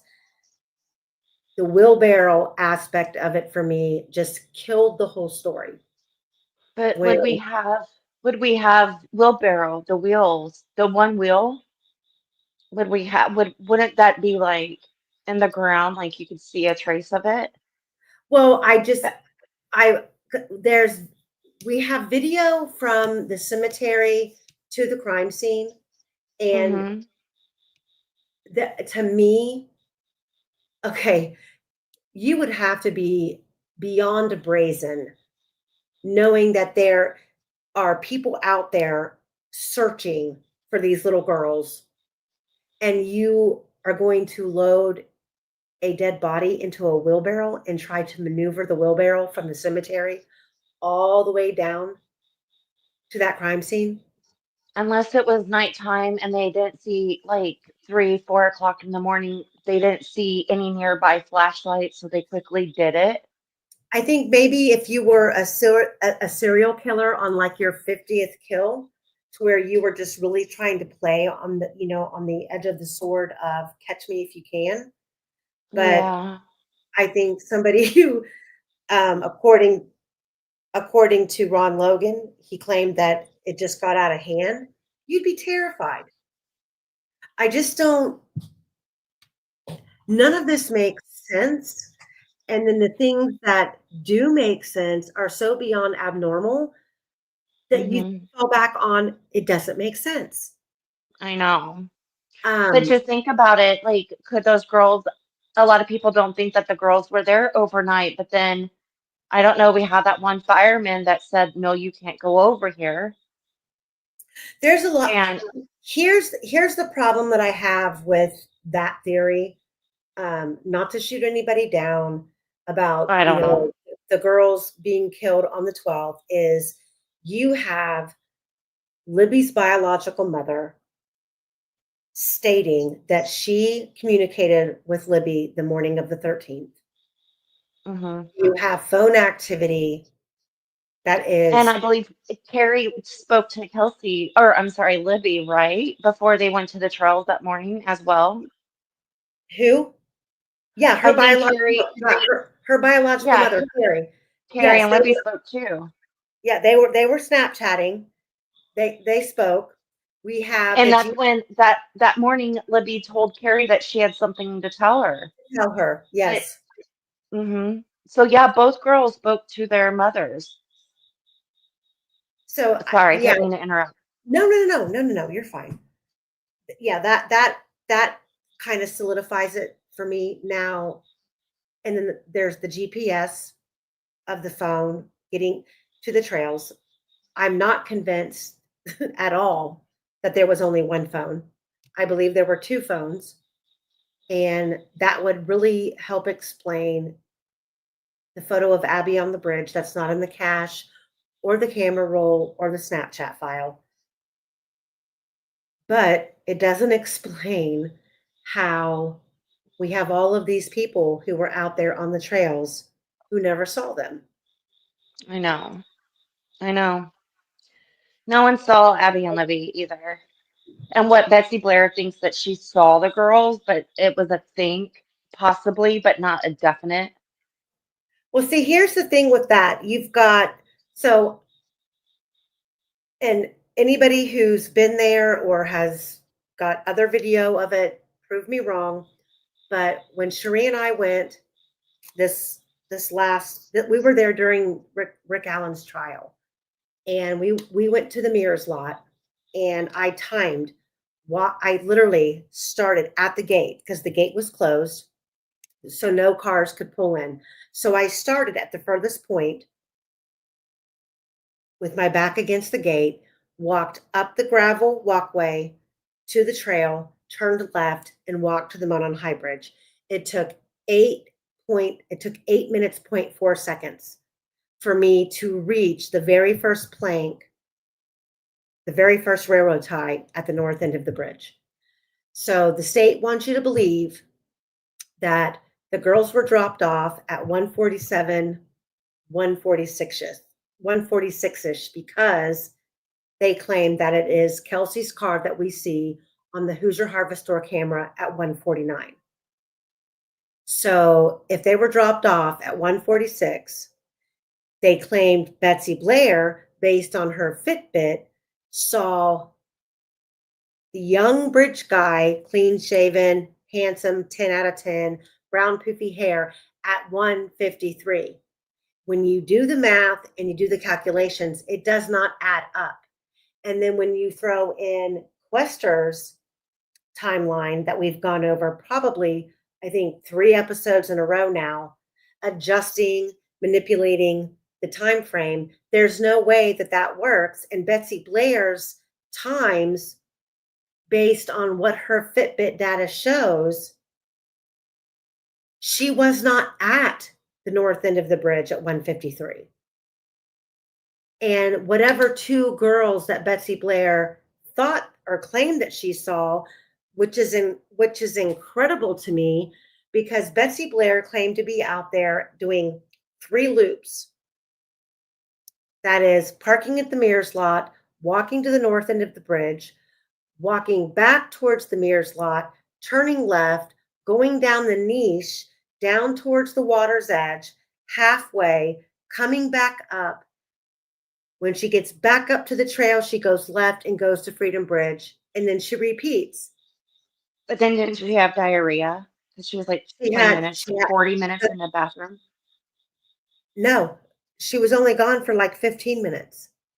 But when she said that she was leaving, her Fitbit data shows that she was not moving for almost 15 minutes, as if she got in her car and she just sat there. So her timing on her Fitbit data does not align with her seeing the four girls on the Freedom Bridge. Then, don't forget, we have this newly released Amy, cat. I think she had diarrhea. I think she was gone longer than 20 minutes. Mm-mm. Really? Nope. And then you have the new CAD, the CAD report that was released with the report, which is not Betsy Blair. Someone called law enforcement and said they were on, I have to look it up. I think was it 20 State Route 25? There were 4 girls that she claimed were walking southbound on the road, and one of the girls sat down in the middle of the road, and the rest of the girls came over and pulled her up, and then they started walking towards Main Street. Which, if that's not Rayleigh Voorhees, that's not weird. Right. And if that's not Rayleigh Voorhees and Bree Wilbur, because based on the time, they should have still been on the trail. This is a whole nother group of girls that would have been reported out there, or the group of girls that the state called as witnesses have their times wrong.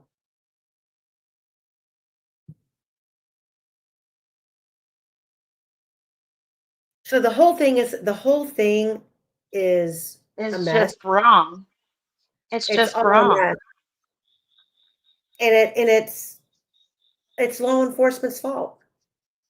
And it's the judge's fault for not being the gatekeeper of justice and the law, and allowing the defense to at least put on a reasonable defense with all of the information that, the defense team didn't investigate Odinism. They didn't track down Brad Holder. This was all done years before the defense was ever even thought of representing a Rick Allen. Rick Allen wasn't even a suspect. This all transpired years before. And the only logical thing that makes sense to me in all of this is that there's a deeper issue with this case that provides protection to a group of people who should be front and center as suspects. Mm-hmm.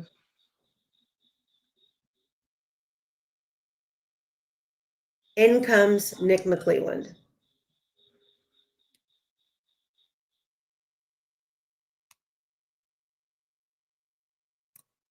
So, I'm just thinking, even with Shelby's time, it doesn't make sense now. Her times that she told me make sense, but not what she said in court. And I'm sorry, I'm stuck on that. But I think my thing is that when this all happened, I didn't know there were Facebook groups, the Reddit, YouTube. Well, I don't was YouTube really didn't start being it Delphi really wasn't spoken about until the arrest, I think, right? Oh my gosh, no. Oh, No. okay. No, Delphi's been a thing since Delphi happened. Um, So I don't have any of the he said, she said stuff in my mind. And so I think what's happening to me right now is that I'm taking everything in that you're saying because like you've really dug deep. Like I've only listened to what like what the people tell me. That's been my focus. And so I think my brain is and I can't blame you for that. I mean, I don't blame anybody for that because not not everybody digs deep. I mean, some of us do, and there's different well, things that stick out to different people. let- And let's face it, they thought that there was going to be arrest like soon. Well, after there's a week, we're like, where's the arrest? Like, and then it just went down from there. And so, um, no, you're but this right. I is, mean, and there should have been, and I think that's where, and I have just for whatever reason, I've just always thought that the answers lied at the very beginning. That is where the smoke screen started.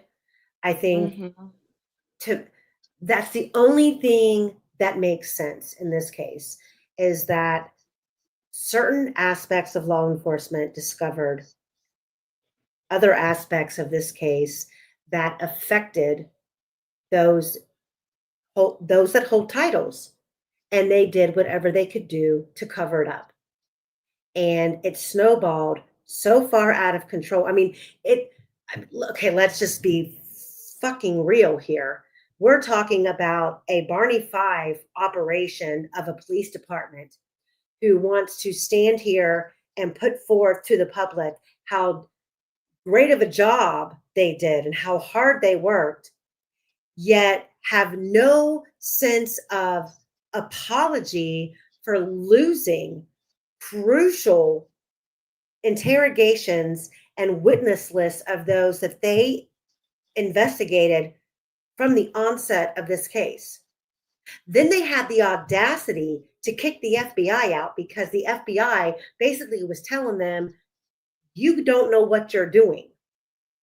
And they continued on with not knowing what they were doing. What is the point of an investigator or a detective or a law enforcement department bringing people in and sitting them down and interrogating them for hours, taking their phone, getting a phone extraction from them, and then never looking at it again for how long until they realize, mhm. oh, it was recorded over? Do you But not that's have? another. That doesn't that piss you off though, with like Doug Carter and Holman and all those Dickie doos, because they all sat there and said that they were investigating and they were, working hard, working around the clock, all this other stuff. And that is the one that is the That is number false. one that is the number one issue that I have. No, First and they foremost, didn't. with the families, that's the number one issue that I have with the families. Because if that was my child and I trusted you and I believed you and I supported you, and then after an arrest is made, I find out that you completely did not handle this case with care gloves. It's not like Delphi is on the map for any other reason other than these murders. But Amy, I'm saying that they couldn't even go into a war room and they couldn't go over their evidence because one, the tapes were recorded over or lost, whatever you want to say of what happened. So there's no way that they could have sat back and listened to them after the discussion because the recordings were gone. So that's a bold-faced lie. That's what I'm saying. I mean, how long once an investigation starts, do you start investigating your investigation? Do you, I I mean, know.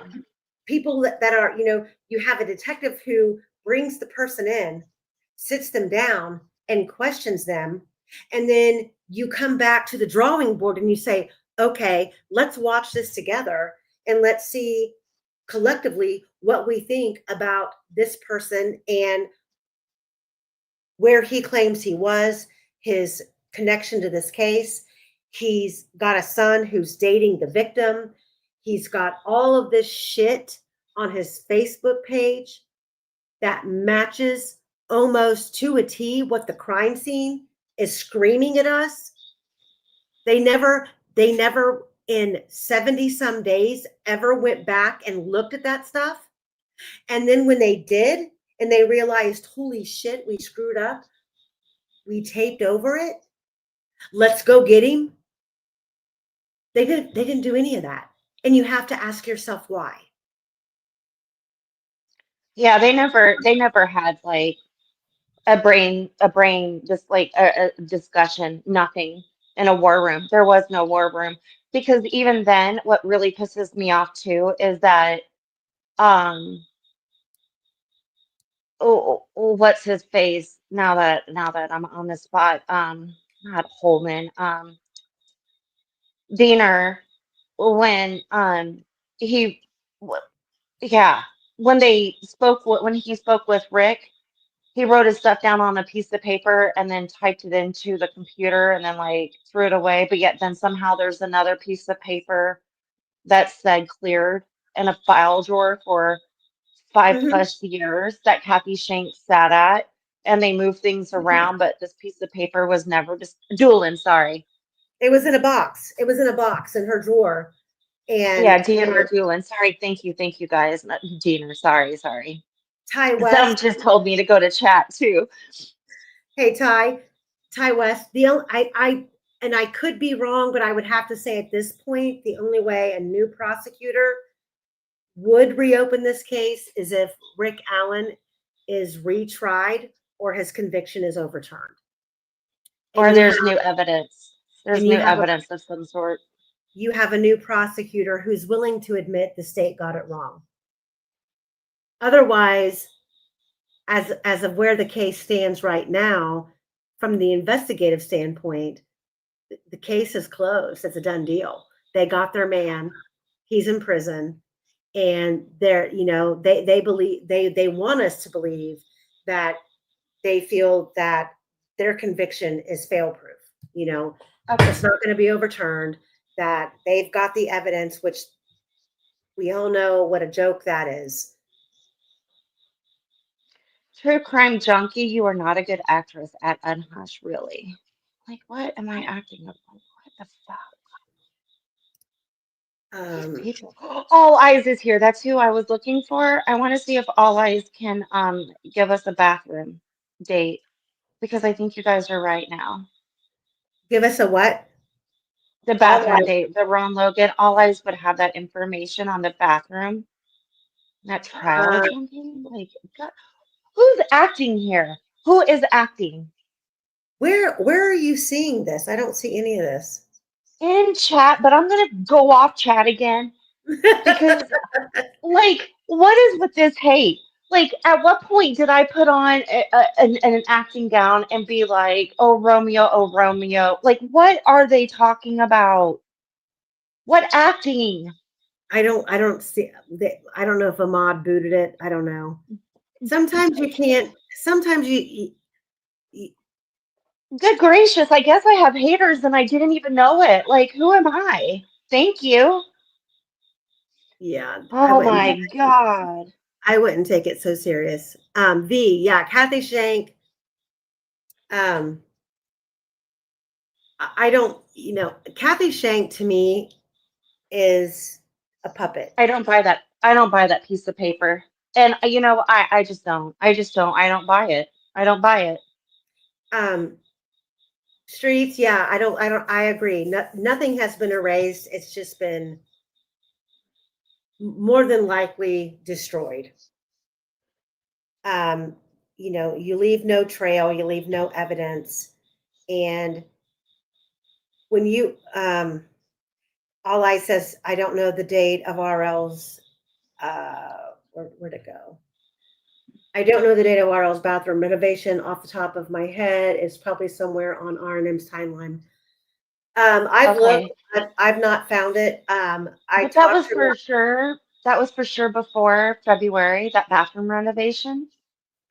so he was having a lot of renovations done. I think it was slow going in his house. Okay. Okay. And um, there were indications of there was a lot of construction stuff outside of his property when that was And going that's on. when the girl, and that's why, okay. Okay. So I do have to get that out of the possibility of Ron with the bathroom. Okay. So I will get that out of my brain. It's very interesting though. I mean, when you look at the pictures of the inside of his house, that bathroom is, it's almost like it's it's pristine compared to everything else in his house. But we don't have all of the photos in his house.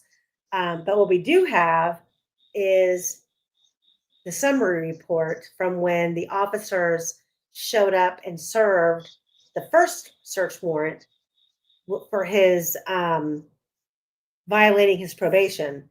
And in Okay. that summary report, they said that he was pissed off that they were there, obviously, because he had just gone to an auction and bought additional animals for his farm and he didn't have anyone to take care of them. So he pulled and this is another thing that I thought was interesting because maybe it's just me, but if there's a phone sitting in a room, I could tell maybe it was an iPhone, but I couldn't tell you what model it was.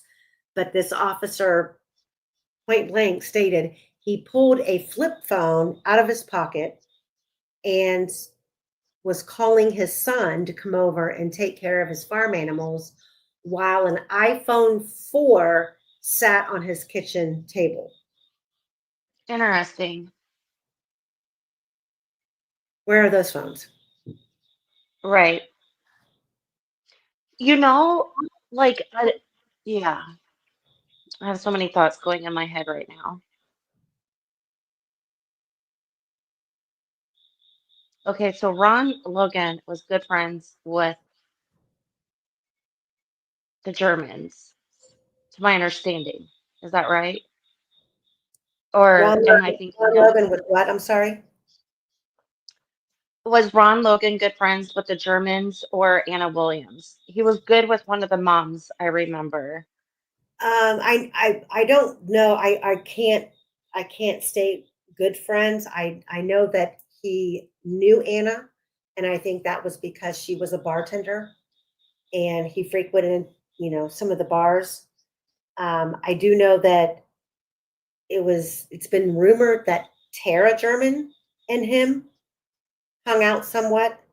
And it's been Okay. rumored, I mean, it's even been rumored that Tara was at his house that weekend. And there's been rumors that there was some sort of a gathering It, or a militia type thing at his it house was on his rumored couch. that Holder was there the previous weekend as well. And there was also a rumor that Brad Holder left Lives his there. yeah, there was all kinds of, but I can't confirm any of it. So I I just, know. like, that's why I like don't talk about it because I really can't confirm it. If there was like some There's sort of a, you there's a know, rumor of Keegan Klein knowing, being friends with Ron Logan as well. well, You've got Keegan Klein. that's according to Reese Davis that Klein approached him in the prison and said, But that's been said well before even Ricci Davis came. That's been said before. That was said when all of that was being televised about Keegan Klein, that he well, knew Ron Logan. I think, yeah, I think that a lot of people tried to put a lot of these people in the same circles many, many, many, many times. The Um, crazy thing is though, Amy, like when I was trying to figure out the Florifiers, all the names that I come across with Abby and Libby, I'm coming across with the Florifiers as well. The mhm. Flora Four. Hey, So, hold on real quick. Hey, V, according uh-huh. to, I'm just responding to someone in the chat really quick. According to Carrie Timmons, she spoke with Libby that morning on Snapchat on her way to work. Um, it wasn't a video call, it was on Snapchat, which there's a record of those messages. Go okay, so go ahead, Veronica. So it's really bizarre. You somehow Keegan Klein is found through like a part of the tip off was through Libby because of who she was communicating with, but yet they didn't make an arrest for him until how many years later? 3. And okay, because I was going to say four, so thank you. So 3 years later, and then you've got Keegan Klein with this huge. Now, I think that there should have been more arrests than just Keegan Klein if this was one of the biggest sex trafficking online stuff that was supposedly the biggest bust, but yet there's only one arrest. That doesn't make sense to me because like normally when you say there's the biggest drug bust, like they tell you the amount of drugs, they tell you the people that were involved. You'll have a whole like graph of photos of people that were arrested, but yet here's Keegan Klein, just one little bitty bloopity bloop picture by himself, and then you've got Keegan Klein, who knows Ron Logan, which, by the way, the next day was talking to the news people wearing the exact same outfit as Bridge Guy, And pretty you know what? identical. That that's true. It's to a certain degree, but there's to me Yeah, that's somewhat insignificant because and this is another thing that I'll hang my hat on when it comes to the crime scene. I fully believe that the attack on Libby was frontal. That I do too. whoever cut her was in front of her. No one is going to make those vertical incisions on her neck from behind. That doesn't make it's just not to me it was a frontal attack, which means whoever was in front of her, would have embraced blood spatter to some degree. I can't imagine Ron Logan, if Ron Logan is involved or was involved, um, and felt the need to create an alibi for himself prior to the girls even being found and no one knew that they were dead, he certainly wouldn't have been wearing the clothes that he was wearing when the crime happened. That's just, No, no, no. but Well, I'm Amy, you saying, get my point that a lot of Midwest older gentlemen wear basically the same attire. mhm. So it's the older farmers, the older men, and even the young kids, they're all into the Carhartt jackets, stuff like that. So that's just what I'm saying. Like it's just this funny thing of all of the connections. You've got Klein who knows Ron Logan. It was on his yard. He was supposed to meet up with Libby, but then he didn't meet up with Libby. But then he said he never said that, but then, oh, I guess I said it. No, I didn't. And then you've got Brad Holder getting tattoos, who knows Ron Logan, and that But supposedly see, said that he stayed all with of him for a while. that, but all of that, all of that is rumored. Hearsay. There- Yeah, none of it. You can't. I have never seen anything Proof. that Yeah. yeah that proves any of that. Like it's different when and not that a screenshot of a Facebook post or a comment is factual proof, but it's a check mark of a side note that this is what was going on at the time, and there's some value in it. I can't find Yeah. any value in any of these rumors other than that they just keep getting repeated. And that's where you have to kind of separate fact Well, from fiction. Keegan Klein said it. Keegan Klein said it himself. Brad Holder, I don't know if he's ever said it himself, but Keegan Keegan Klein Klein said said what? it. Huh? Keegan Klein said what?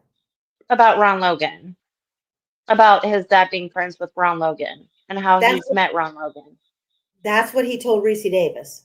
And then Reese Davis, then his story said more information about how he would teach him about the cell phone or help him with the cell phone or something, Hmm. right? Hmm. Yeah, Reese just gave more information about Keegan And because that's Keegan, I'm sorry. no, I mean, no, you're right. That's what the one, like I said, I Keegan is a habitual liar, and he. To be honest, he on a different level reminds me very much of Garrett Kurtz, who Hmm. will make up stories to either make himself the hero or the know all end all of something that he really wasn't a part of, but feels the Wants need to be. makes himself a part of. And But I could say that about Daniel Pearson. I could say that a lot about so many people okay, in that area. okay, despite all of this conversation, let's go Oh, back. sorry. No, no, Yeah. no.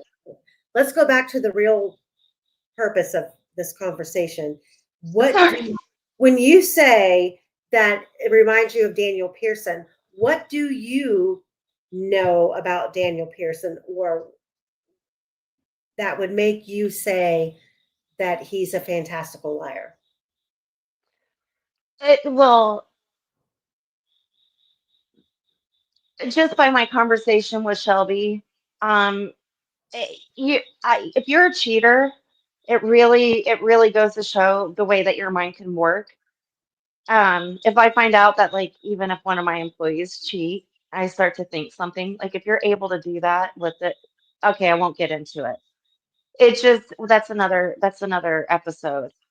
Um, it just seems like Did he's she did almost like she did she admit to you that they were in a relationship? not like that. No.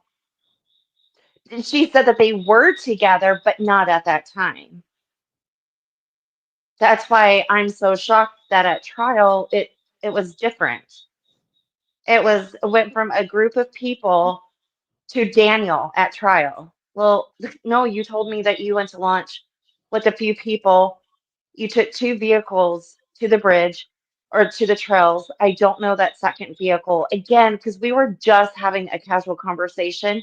It wasn't like I was looking for answers or, and I didn't have any questions. I was just listening. And we now have questions, of course, but those same questions, they weren't present at the time. But no, she had lunch with a few people. She They had to take separate vehicles because she was waiting for her dad. They But went to the and trails, she never told you who she was with. just a group of people, and she said Lafayette. Hmm. And she said that when she got there, she was like, there were so many people from Lafayette and Monticello there. That's what she told me.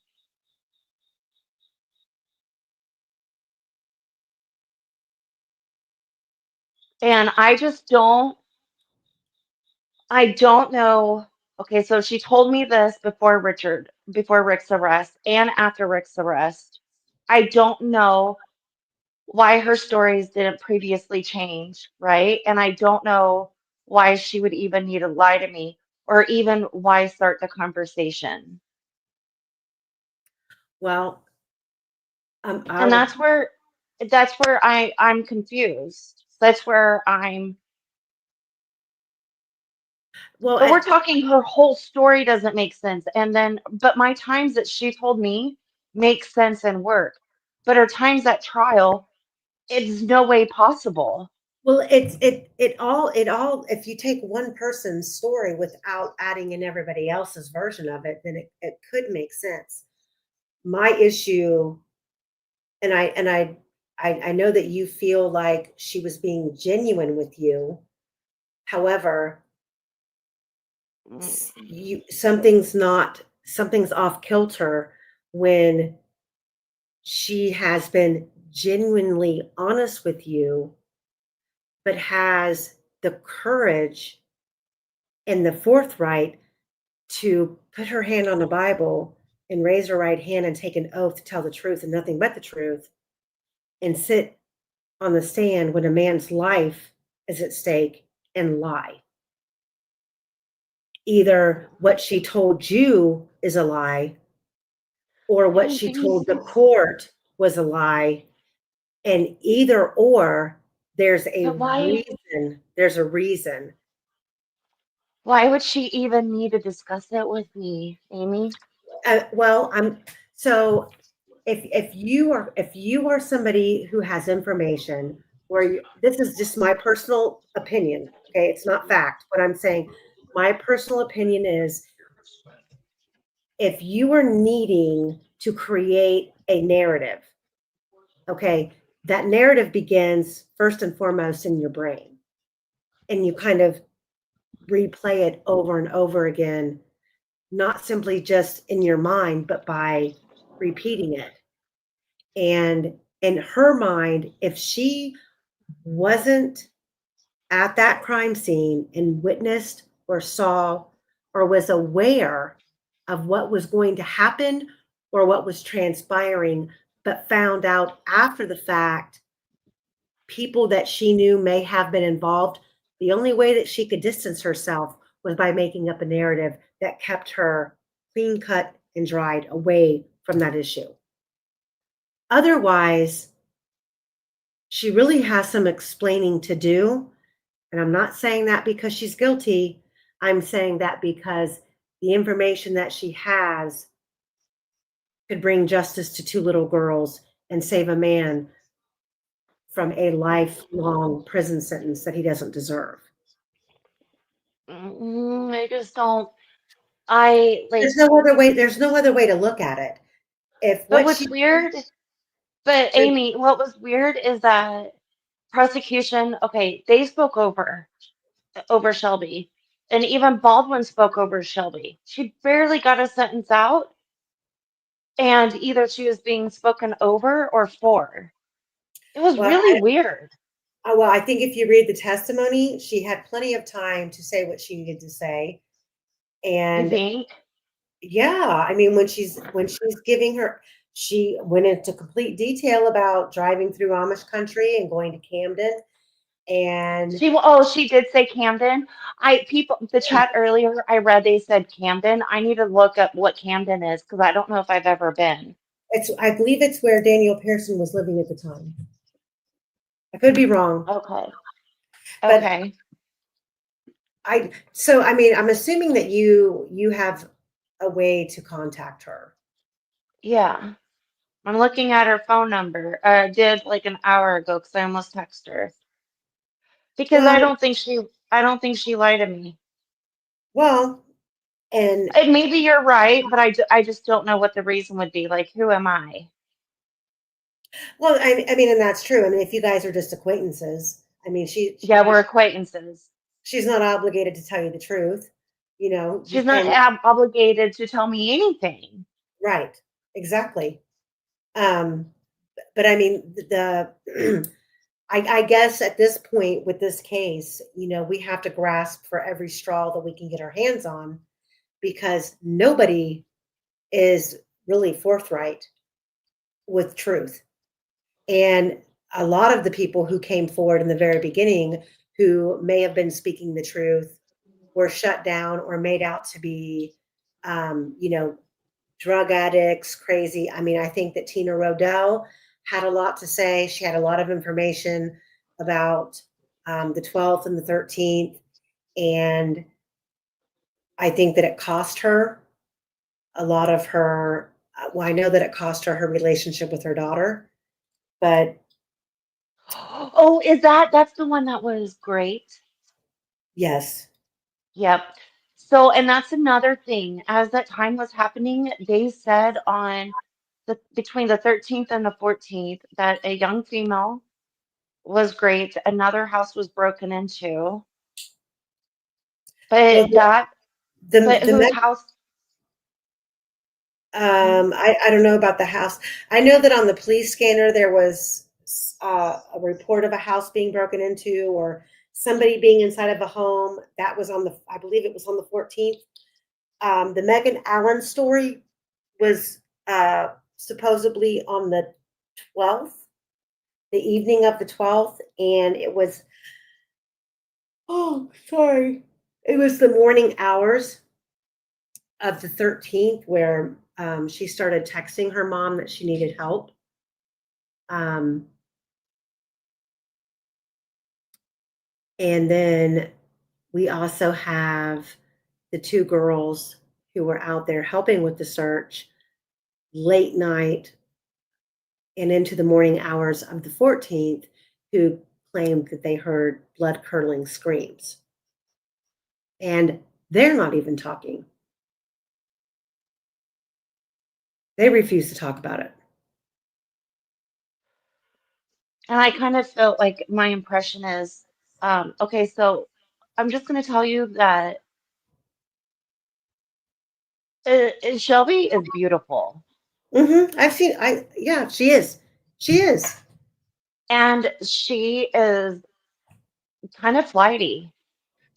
But yet I think she's smart, but yet her appearance, the way that her demeanor, the way that she communicates, it can come off a little flighty. But now I'm sober, she's a little tipsy, so maybe that's why. Um, I just don't think that she doesn't appear, well, you know what? Look at Gypsy Rose. She's devious. Okay, so never mind. My point doesn't work. Never mind. Listen, you could, I mean, no, I just don't know why. nobody in chat needs to be judging you. You don't have to be speaking out. You don't have to be, 100% accurate with what you're saying. You happen to have a connection with someone in this case that With a few people. and you are sharing the information. People need to thank you for that and respect you for that because there's a lot of people out there who would never step into the spotlight and speak up. So I appreciate any information that you are sharing. Period. I can't you can't control the information that's given to you. I don't see any reason why you would come on here and lie about it. I know, it sucks when you have in your mind the way that you felt, the way that you saw the situation, the conversation that you had, and now you're looking at trial transcripts and you're seeing how what you had in your head might not be the truth. It sucks. No, Amy, like, I just feel gaslit. Well, And we all are. We all are in this case. And there's nothing that we can do about it except continue to chip away all of the shavings on the tree until we get to the core root of the truth. That's all that we can do. Delphi is nothing but a gaslit case. And but it's even down to the pictures, Amy. When I saw the pictures the night that the girls were found, they're different than what was in trial.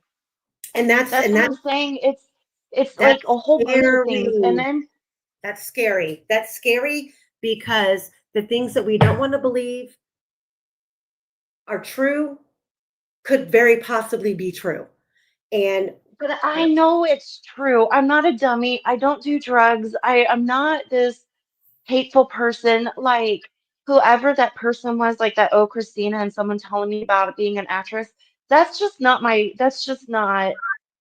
that behavior is something that I will never understand how people act or how they carry themselves. It's just not, it is not like, I'm not saying I'm perfect by any means. God, no, I'm not. I make mistakes all the time, but I'm not some like adrenaline junkie when it comes to like, this isn't fun because I know what I saw. I know what I saw. I know the things that I've heard. I know what Shelby has told me. Nothing is adding up. Nothing. Mm-hmm. And I am frustrated. And then I come on to chat, and thank God I'm not paying attention to chat now.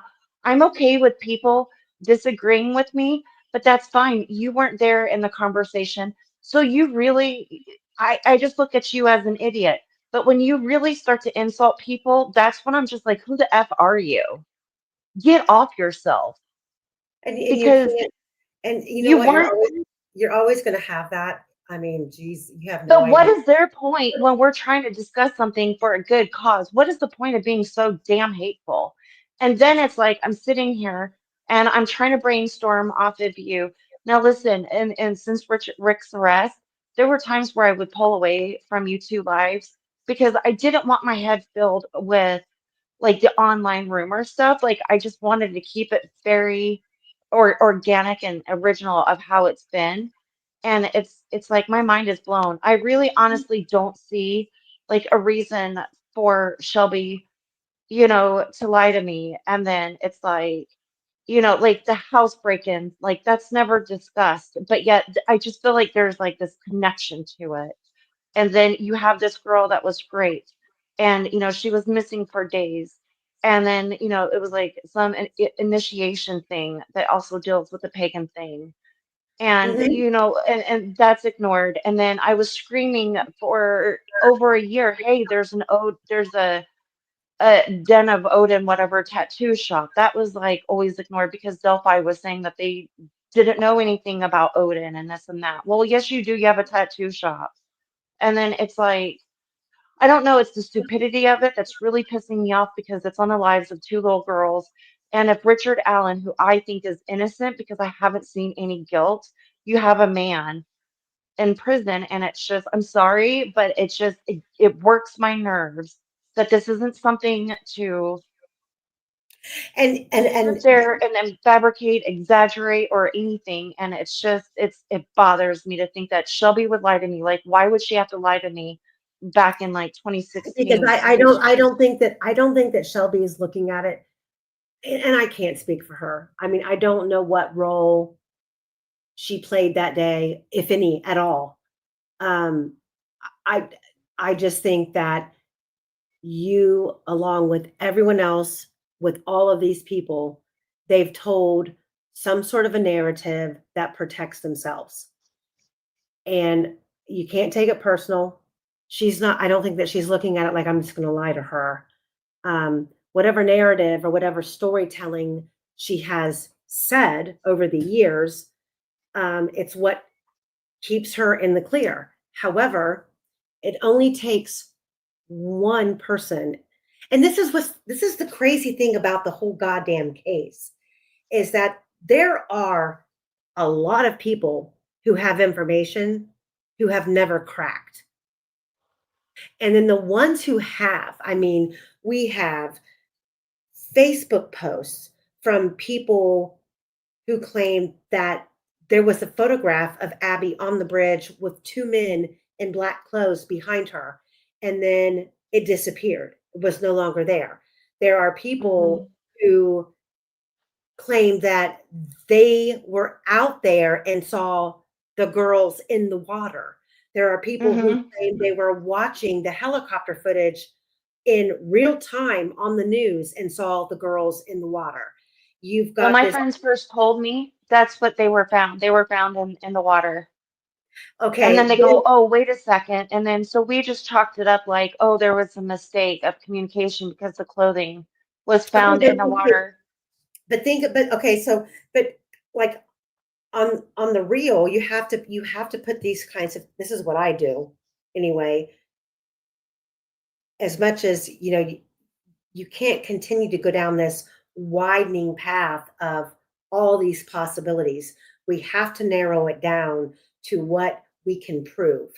And when you say that you saw crime scene photos that appear to be an elaborate scene, ropes hanging, you said, It's all wait hearsay because I a didn't minute, wait a know minute, that it, is it hearsay or did you see the pictures? Because mm, didn't you say I, I that? s- I saw the pictures, but I don't have proof that I saw the pictures because I didn't think I needed to keep the pictures because why would I? I watch Hallmark. I'm not there to look at a sweet girl's naked body.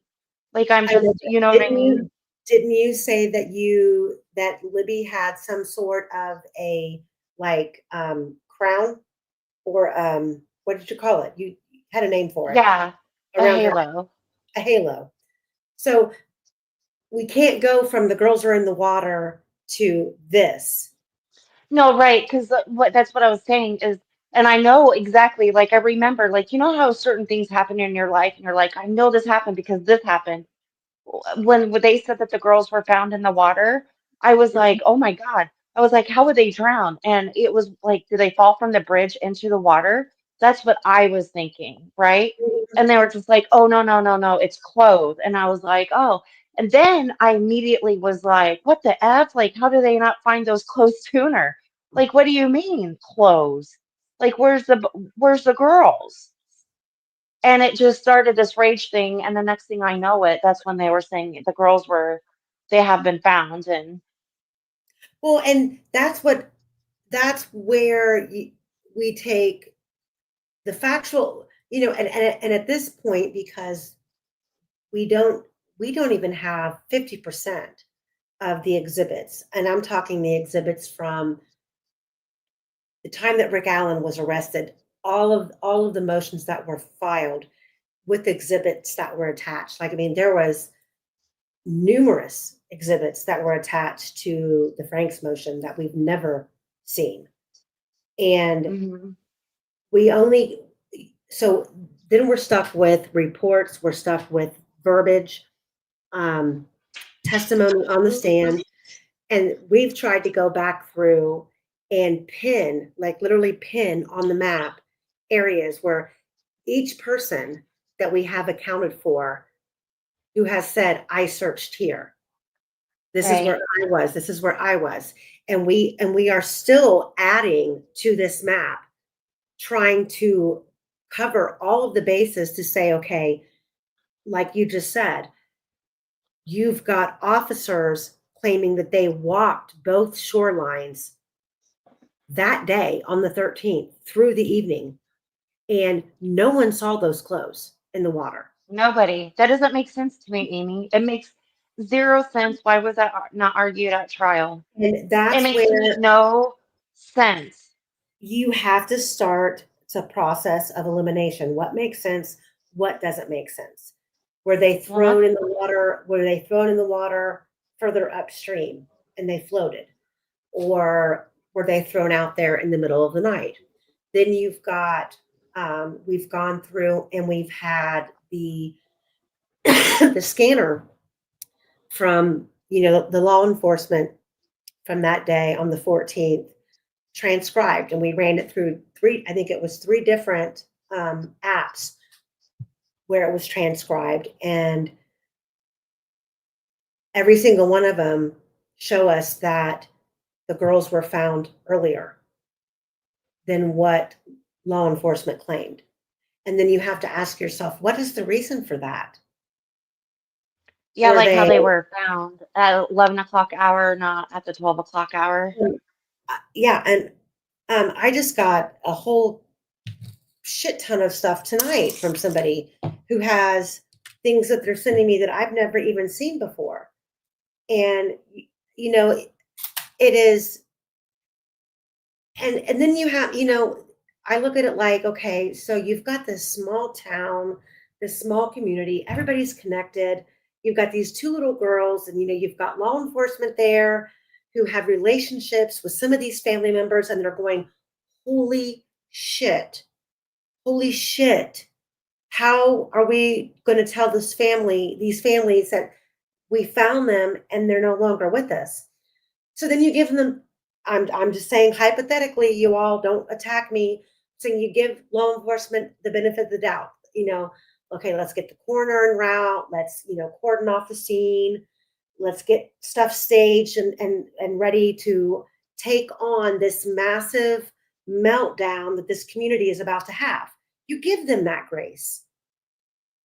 But what I can't give them is the failures on just basic principle of common sense. You've got two little girls that, okay, they've got these weird stick figurations laying over top of them. There's blood on these sticks, and you fucking leave them in the woods. You don't even Exactly. sticks, like things that are downright, like, how did you ever even pass the academy to become a law enforcement officer if someone can't even speak up and say, wait a minute, that's like leaving a piece of clothing in the woods left for the squirrels to burrow in. Why not? Why would we do this? It's like everything that they did was like an intentional roadblock to solving this case. Yeah, that's how I feel. It's just, I didn't expect a lot of answers at trial, but I thought we were going to get some. And instead, it's just more anger, more confusion, more questions. But yet somehow a jury is somehow wiser than me that's able to say Well, guilty. I don't blame the jury. I blame the judge, and I blame both parties. I blame the prosecution and I blame the defense. The defense had an obligation. Um, no, let me take that back. I think I believe the defense had their backs against the wall. It was, can Rick Allen hang off? Can he hang on any longer than 90 days, or however long their speedy trial time frame consisted of, based on all of the motions and the hearings that were being held? I think that they were doing what they thought was going to be in Rick's best interest, not anticipating their entire case being shut down. Oh, However, yeah. the jury only heard they only heard a lie, a fabricated story, think about all of the things that have come out since the trial. I mean, just the timing of the white van alone. The fact that the defense never even raised the argument of, where do you hear that be a gun? Where do you hear the racking of a gun? I would have argued, played the videotape over and over and over and again. That should have I happened. know. You know what's really screwed up is like the foreshadowing of it because I never imagined the gun part because I knew certain things and it was like when I first listened to it, I heard Libby say that'd be a gun and I was like, no! It was, and it was like a foreshadowing. They put it in my ear. It was the first thing I heard. And I Mhm. swore up and down I was not going to hear that. And that's what I heard.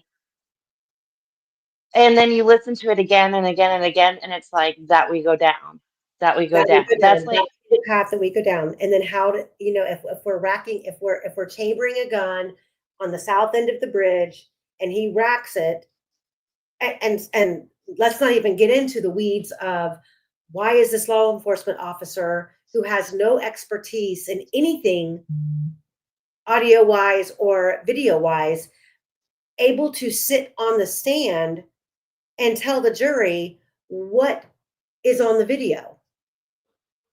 That's where the defense should have argued, okay, that's beyond his scope. He's not an expert. I know. But the jury heard that from a law enforcement officer, and like most people, as one should be able to trust law enforcement. Unfortunately, it's cases like this, it's cases like the Karen Reed case, it's cases like the Stephen Avery case, the West Memphis, I can go on and on and on and on. When you've got Just these, Rose Blanchard case, the one all I of work these, on. all of Good these God. where people have to understand, unless you question or you hold them accountable, they're going to fly by the seat of their pants. And this is one of those cases where this was a stain on Carroll County. They needed this case to be closed. They needed it to go away. They didn't know how to solve it, or they already had it solved. And solving it meant that half of law enforcement or half the politicians and judges in that fucking county or the state were going to be implicated in a much bigger crime. So Rick Allen not having any connections to any of it would be the perfect patsy because he couldn't hold any kind of leverage over his accusers. Now, you take a Brad Holder, who's got all different kinds of nefarious connections. You have no Right. idea what deals he's made or who's he's been intertwined with. You've got him and Nick McClelland and the whole Masonry Brotherhood conundrum. You have when you just like Ron In our Logan. faces, in plain sight. Mhm. Ron Just in Logan. plain sight. Why is Ron Logan telling Reese Davis in prison that once Nick McClelland becomes prosecutor, he's promised me he's going to modify my sentence? Coke dealer here. I And know. within 2 weeks of Nick McClelland getting in office, not to mention Nick McClelland was not elected in. Ives stepped down. Why? Hmm. We I really know. don't. And that's so. And why would they scrub what I've said? Why would they scrub what Becky Patty said? And These, it's not just the one where she's out at the trails while they're searching for the girls. They also scrubbed the interview where she's sitting on a couch with a window behind her, and she says, she describes the crime scene of it being ritualistic, and it was like it was telling a story. It was like a picture taken from a stage or a scene out of a play. She said something like that. Again, that interview is gone. I can't find it, and I don't even know who to go ask because I didn't know that it was going to be scrubbed for me to take a like to write down. Okay, this was said here.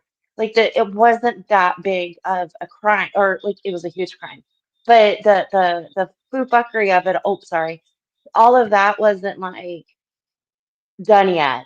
Like, so it was very new. We were shocked at this point that there wasn't an arrest, but yet she makes the scene about it being ritualistic and it's gone. well, because that whole aspect of the case was gone. Just They got like the church. I knew that night when I was looking at the pictures because one of the people that was holding up the phone had said that Ellie was meeting with a church to get some assistance of certain meanings that was at the crime scene. Never discussed. But I didn't make it up. I did not make that up. It was there. I didn't make up the break-in. And I've said all of this like either right before Richard Allen's arrest to right of his arrest. Like I was like typing things that I knew. So I've not changed. And now that the case is over, this is all surfaced, but yet things are still not discussed. well, the case is. Just I like, think. I just. I or think the the case. trial, sorry. Yeah, the case is far from over. Now, And it's like the ropes. I know I saw ropes. I know I saw more than one tree. Or I guess it's possible they showed me the same tree. I don't know, but I thought there were two trees with blood on it. I just, And unless the crime scene photos are ever released, I don't think that we'll ever know. But And Amy, this is what's weird is that at trial it was different. There was only one rope. And since Rick's arrest, I've been saying, no, there's ropes. And I didn't have police markers or evidence markers, what I saw. There was no yellow tape, no any of that. So, but then I'm being told that a police officer walked in the center of the crime scene, had to have done it with a ladder to hang a rope. hmm, Does that make sense to anybody?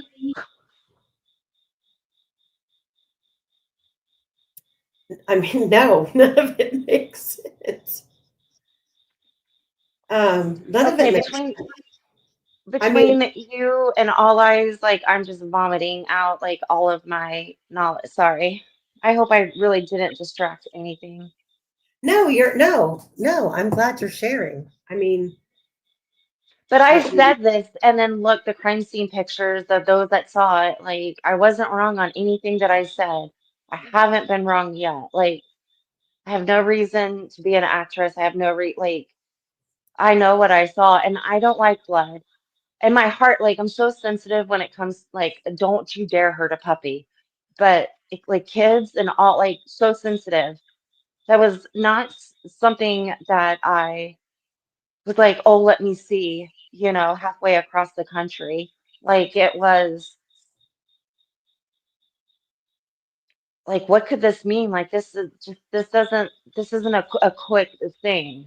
Like this wasn't like a argument, kill them, go. Like no. I this is mean, and to be. I mean, when when we were going over the timeline, um, I was just getting so frustrated because it's like we're beating our head against a brick wall. We know the timeline doesn't work. We know that the well, it just people. dawned on me. All eyes. She still in chat? Can you look for me? Because I don't want to No, hear she is. No, anyone. she is. No, she's still here. She's still Always here. has to know that even Shelby Hicks, her timeline with me works and it makes sense, but her timeline on the stand absolutely does not work, does not make sense.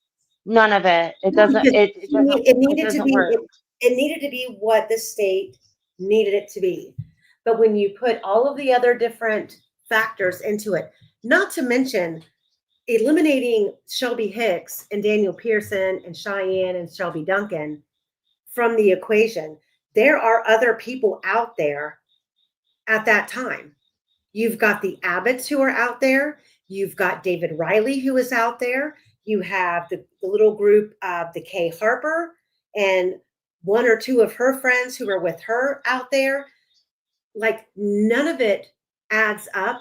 That and I will say this: the bridge it's almost 3 football fields long, and when you're standing at the north end of the bridge, and someone gets so far across the bridge, it's very hard to see them.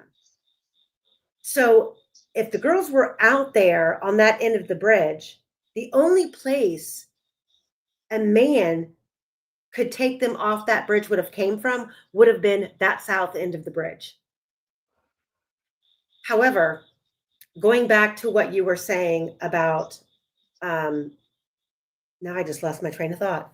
The crime scene. Yeah. Um, But the when two you were ropes at trial, there's only one rope. I when just, when we were going over the timeline, I had told I don't know if you even know if you've listened to the vault, but um, oh yes, I listened to you. okay, oh, I didn't know. Sorry, I'm Quester. always in your chat. God, thank you for recognizing me or noticing. No, I'm just I'm kidding. I'm sorry. totally kidding. I get so enthralled in like focusing No, on I get it. maneuvering the documents and the presentation that I try to keep an eye on the chat, but I don't always. So if I've missed you, I'm sorry. But um, No, no, I, no. I I'm just kidding. I just really wanted to move on from the timeline. I'm like, okay, we've spent enough time on this. We're beating a dead horse. Um, we can adjust it by a minute or a second here, but we're never going to make it fit without having real facts. And that's not information that we're ever going to have access to. unless this case goes back to trial and we have full-blown transparency. But Oh, we're not going to have that, Amy. I know. And And even with the lies, like if Shelby did lie to me, I'm struggling how her story, because you would have thought her story would be different between those years, right? And they're not. It just makes me wonder. It's well, and that leads me back to what you were saying about the crime scene and the why, and going through going back, because I've collected all of this stuff for a long time. And then Quester is surprisingly, um, he studied this. Odinism, neo-Nazi paganism. He's very familiar with the gods, with the runes and their meanings. And when we sit down and we go back and forth about and Great Lakes fungi, she's fantastic. mhm. Um, it is almost as though we are dealing with the most bizarre, coincidental crime scene in the history of murders, or we are dealing with an actual, heartfelt, full blown ritual that I think encompassed, I that encompassed all of the aspects of calling on the gods for knowledge, transitioning from Brad Holder being the Gothai, which is like the priest of the tribe, passing that on to Patrick Westfall, and Patrick wait a minute, Westfall. but Patrick Westfall brought in Brad, so why would Pat Westfall be a peon That is what when I it was that's what I said hours ago. Patrick Westfall tried to portray himself as being the head honcho of I it thought he all. was. That's the way he made it out to be. But if you go back and you look at all of Brad Holder's postings, Brad Holder is the one kind of running the fucking show. And he's saying that the gods are asking him to step aside. I showed it on the last Vault episode. His big ass post where he was going to step down as the Gothai of the tribe, which is like the priest, and he was now going to go out and have and do meet and greets, trying to basically bring their religion to other outsiders and encumbrance them in to their tribe. And he was Okay. passing his role on to Patrick Westfall. That's what he I said. am gobsmacked. I what? But I thought he was Christian, so he couldn't be pagan. That's what Patrick said. That's not that's what I'm saying. You Oh, know, so Patrick a whole damn liar too. oh yeah, here we go. Let me find it. Right here. Today is a milestone in my life. I feel excited and upset at the same time. I will be stepping down as the Gothai and tribe of Gunther's path. The gods are punishing me, or I'm sorry, the gods are pushing me to be a traveling Gothai to help people set up kindreds in Indiana. I feel this is lacking. Patrick Westfall will take over my responsibility as Gothai for tribe of Gunther's path. I'm going to be having lots of meet and greets. It's time, Indiana, for you to quit being a virtual heathen. What? But Brad Holder, who poopies on a couch, is a goth eye, whatever it's called. Okay. But when you look at these rituals, the passing of a title like this would require the approval of a god. So when we're looking at all of the different um, Oh my aspects of God. this, it's definitely in the cards for someone like Brad Holder. Now, and then let me just bring this up. Okay. Okay. So you've got, a, if rumors are anywhere close to being true, you've got someone including Becky Patty, who was made aware early on about the visual of the crime scene. And she said, Yes. aha, Brad Holder is a practicing Odinist, and his son was dating Abby. But he also dated Libby. So, okay. So you've got all eyes on Brad Holder for this Odinistic, you know, religion that he's practicing. Weeks later, you have the sister of Elvis Fields driving all the way into Delphi to tell on her brother. And lo and behold, her brother has a sideways connection to Brad Holder. Mm-hmm. How is Yep. that? How is that not a real thing? Like, what you've got, he's clear down in Rushville. And then they go back and they trace all of these social media posts. And and then you have to, and what I'm saying to myself, okay, are the investigators investigating before they present information to the prosecutor? And then once the prosecutor finds out who's being investigated, he says, hold the fuck on. That's my brother. Right. Mm-hmm. As a Mason, we're not going there because they take an oath to protect each other no matter what. And is that when it was all shut down? I mean, how do you make up these kinds of connections and then it all just crumble away? And then Brad Holt, I was listening to a live the other night where someone was talking about Brad Holder posted these images of these girls pretending to be dead on the forest floor when he didn't even know what the Delphi crime scene looked like.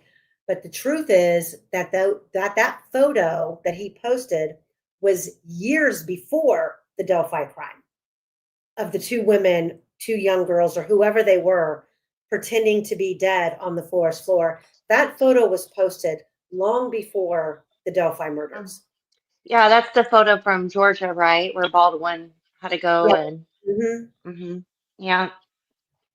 See, I knew all of that. I knew, well, I didn't know specifically about that photo, but I did know about that's how I learned about pagan. Now I'm going to tell you, I don't care. I'm a follower of Jesus. I don't believe in necessarily religions, organized religion. I don't, because even if you read what the scriptures say, it goes against what that church practices. Hello, you can't do that anyways. I'm not here to judge. So I really didn't know about the pagan thing. And then that's also when the church was brought to me about um they do things like in their church like I don't want to say spells, but maybe. But or is it rituals that they do, kind of like black magic, where they talk to people and they speak out of tongue and they do all of that kind of stuff. It was the church that the police had, or a few investigators had went to. I don't know. I do know that this is it's really like it's hard to present this information because it's all based on interpretation. Um, Mm-hmm. they don't follow like your mainstream Norse pagan heathenry type religions. They don't embrace this kind of behavior. Um, it is the extremists who basically cross lines, just like the Frank's memo said. It was hijacked by a white supremacist national group who are interpreting the different meanings behind these things and using them based on how they see fit.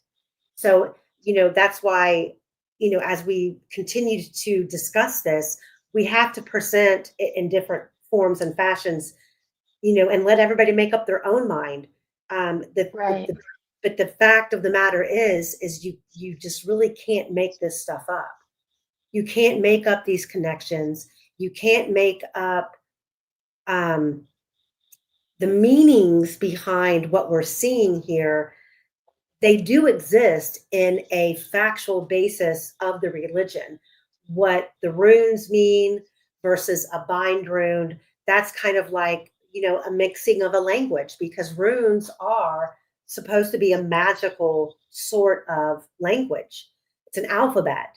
And, just like, when you read, Chinese writing, you're seeing symbols, and, we have emphatical words, but in other languages like Chinese, Japanese, Vietnamese, I mean, they have various meanings for one symbol, which is kind of similar to what, like, the fourth arc or the younger fourth arc, it's all magical and it all means something different. And then when you cross paths with two different runes, it becomes something else.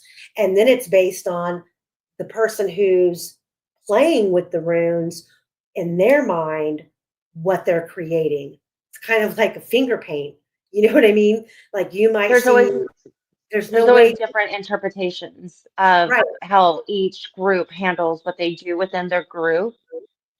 And then also you have your extremist and your fantasy extremist. Like you have your real extremist and then your fantasy people, like And cosplay. yeah, and there's we're going to present the different we're going to present the different ideas of what, just based on research, what all of this could possibly mean. And you're going to see at one point it looks that it appears to be this way. Like, some believe that Libby was the target. um, then there's other avenues where Libby is considered the overseer. She's the one being presented as, um, I don't want to go into too much detail, but just because I don't want to ruin Thursday's episode. But there's different aspects of, um, the way that they believe the gods read things. Like Abby being dressed um, would not be something that Odin would appreciate, if that makes sense. Right. Um, I was told that Odin would not appreciate little girls being hurt, but yet they also sacrifice the elderly and young infants. So I'm not quite sure how that works. there's But I haven't really, it depends on how, it depends on who's interpreting it, and how that they're manipulating the religion to fit their specific needs. And right. and then again, all of this could be bullshit. Like, we could be spending all of this time on all of this and it not even be a real thing. And we don't know, because this case is such a freaking mess. That's what sucks.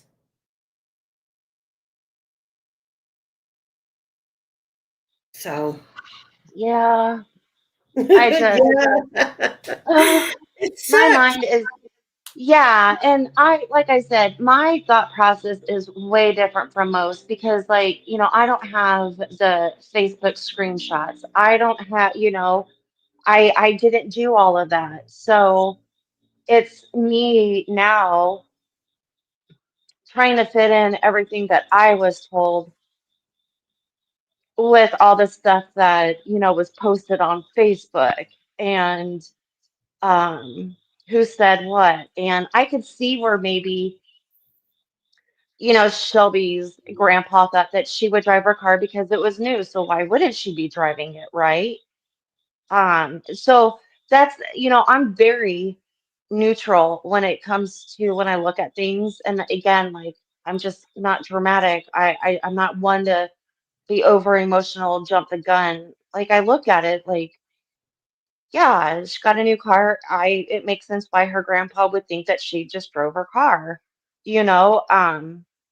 Or the impression that I got, and Travis, to answer your question, not that I know of, I've researched. There are there are cases. I can't even think of her name right now at the moment, but there's one, but it's not in Indiana, that is very similar in the posing and the sticks. I can't think of her name. The girl that was found, she was actually propped up to a tree, and she had sticks, um, basically woven like all around her. Can't think of her name. Um, I'll have it by Thursday though. But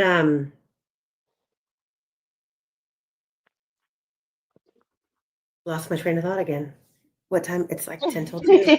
Jesus God. Yeah, it's it's central too. But yeah, I need to think some more on Shelby. And can we discuss her some more?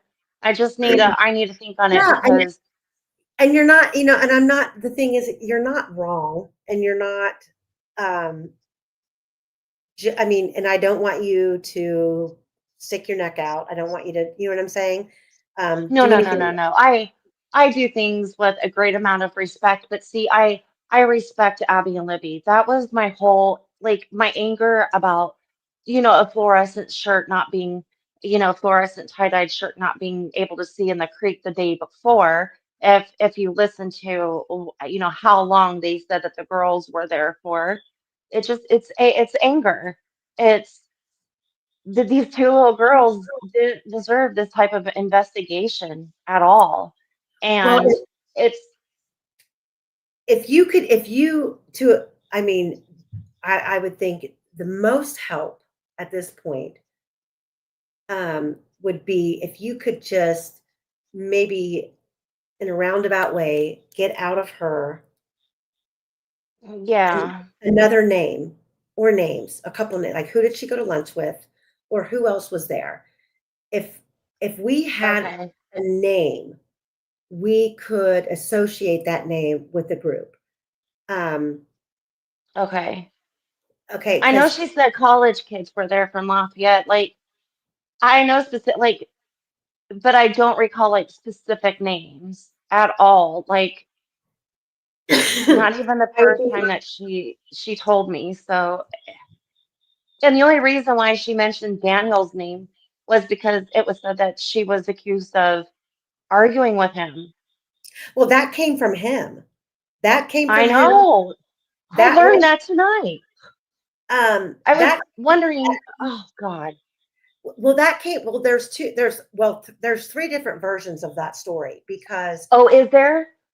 it first originated from the onset that Derek German got to the trails and ran into flannel shirt guy, aka David McCain, and Yeah. Derek asked, "Have you seen two girls?" And the rumor was that David McCain's response was, "No, but there's a couple arguing under the bridge." Well, then Oh. later, yes, then later it was stated that Derek German said, "That's he never said that to me. That came from Becky Patty." I don't know which version is true. However, Interesting. what we do know is that whatever David McCain said to Derek German had just got to the trails. He had just parked at Mears. He walked down the gravel pathway to the trail, was heading left to go to the Monon High Bridge, seen David McCain and asked him. And whatever David McCain said to him was enough to turn Derek German around and send him in the direction of Freedom Bridge. So someone is, I don't want to say lying, but the story doesn't quite make sense, because whatever, and then and this has been the story all along, that when Derek found out that there were no two girls out there on the bridge or by the bridge, He turned around and went the other way, looking for Abby and Libby, because he thought that base over there was already covered. But when you Mm-hmm. get to trial, you can listen to David McCain's testimony and Derek German's, and neither one of them line up. When they ran into each other and where they were. We've tried to pinpoint down. So David McCain said he got to the Mears lot and he got there between 2 and 3. And he said when he got there, there were no other cars there. Okay, well, if he got there between 2 and 3, you have to go back and you have to figure out all of the witnesses that we know of that were out there. If Abby and Libby were being dropped off at 146, 147, and that's based on the fact that the state claims that that's Kelsey's car on the Hoosier Harvest Store camera at 149. Well, according to Betsy Blair, she believes she passed Abby and Libby as she had turned around from seeing the young bridge guy on the first platform and was finishing her loop. And that would have been Daniel Pearson, right? That's what I believe. Yes, absolutely. She then proceeded to go back towards the Mears lot, but then when she got to the intersection of the Mears lot, she hung a left and she went down what they're calling the niche. The niche is the name of the family who owns that property on the trail. It's the I niche. thought they used to own it. Nope. Oh, they still do? The niche, NICHE, is who owns that property. She then went around the bend, supposedly halfway down that niche, and then supposedly all the way out to Freedom Bridge, and then came back. So then you have to, I don't know all the times off the top of my head without looking at the timeline that we have. But then you've got David Riley who arrives at the trail with his dog, and he parks at Mears. So you would have had Betsy Blair's car there. You would have had David Riley's car there. We don't know where Daniel Pearson parked. I don't believe that it was at the Mears lot. And David McCain kind of flip-flops at trial. He didn't see any cars. He doesn't really remember. He's not sure. So, but he does testify that he parked at the Mears lot, walked up the gravel path, turned left, went out towards the Monon High Bridge, and was on the bridge for about 30 minutes. That literally puts him dead smack on the Monon High Bridge when the girls were abducted. Was he at trial? Huh? Was he at trial? He testified, yes. That's what he testified. Okay, yeah. That's what he There's testified.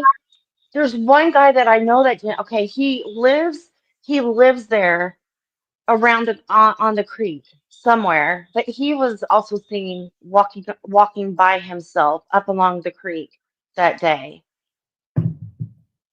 But now I don't know who that would be. Carl Abbott, who owns the Abbott Funeral Home right there in Delphi, he reportedly stated, there's a news article where he stated that he was actually in a canoe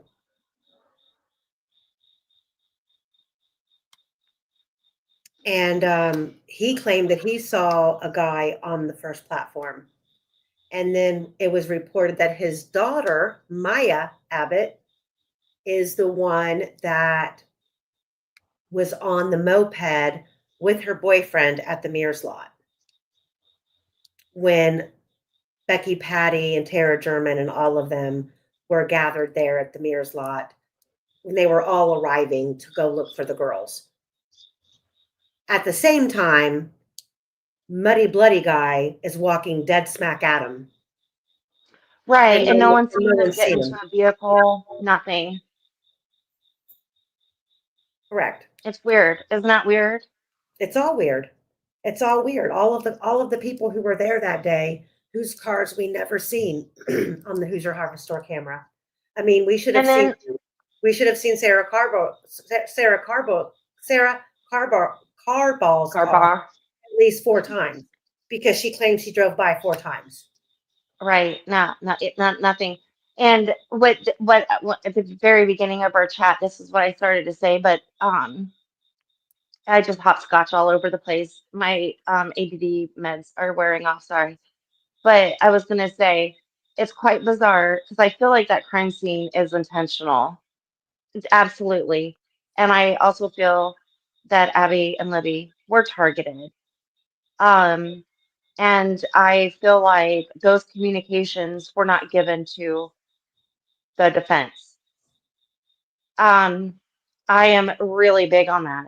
That the defense was not given everything. I And they, there might have been things that the defense wasn't given, but I also think there was a lot of things that the defense was given that were either intentionally buried, mislabeled, um, mhm, things that overlooked.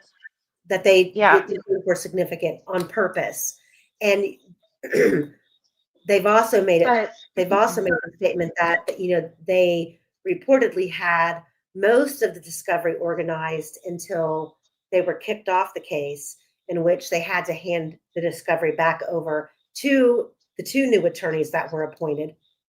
And then when they got everything back after they were reassigned to the case, it was all disorganized again. Just like but the van, and that's the thing about the video of Brad Holder's white van. The state knew damn well that that video existed, and right. they didn't present it as a factual backup to Dr. Wallace's statement that Rick Allen said that a white van drove by Or and just a scared van. him. A van. Yeah. She's a witch. But what I was going to say is, since I feel like this was so intentional, this is just my opinion. I know that the courts, the trial said differently, that this was just a whim of a moment thing that happened by chance. Um, I don't. I feel like it's intentional. And I don't understand why anyone who has this intention to go and do that, do the things that they did to Abby and Libby and park in a such a public space and allow himself to be seen when there's plenty of places he could have parked, been dropped off at. He could have, there's so many other things that he could have done or they could have done, wink, and not be seen at all.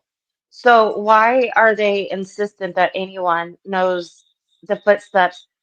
How can they say they know the footsteps of Bridge Guy, but not the trail of the murder, of events afterwards? It makes zero sense. And then if he was done by 3:30, how come no one saw him go to his car? And why was there activity on the phone all night long? And Hmm.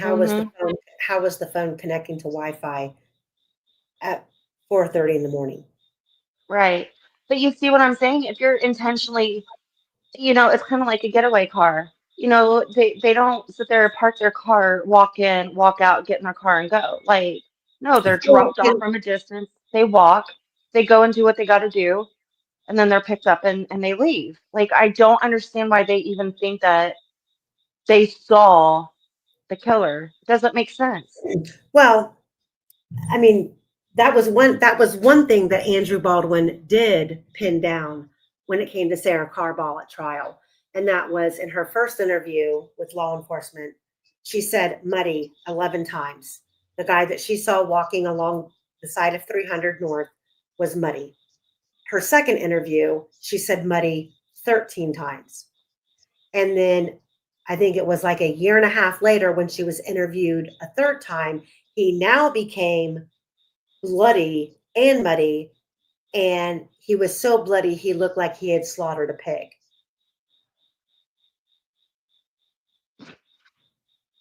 That was one area that Andrew Baldwin and them did pin down. But if they would have done that across the board with everybody, including their own, including Cheyenne, I don't know why, they didn't call Daniel Pearson. That is just behooves me That's because, why, Amy, I'm starting to think Daniel Pearson, how could he get his way?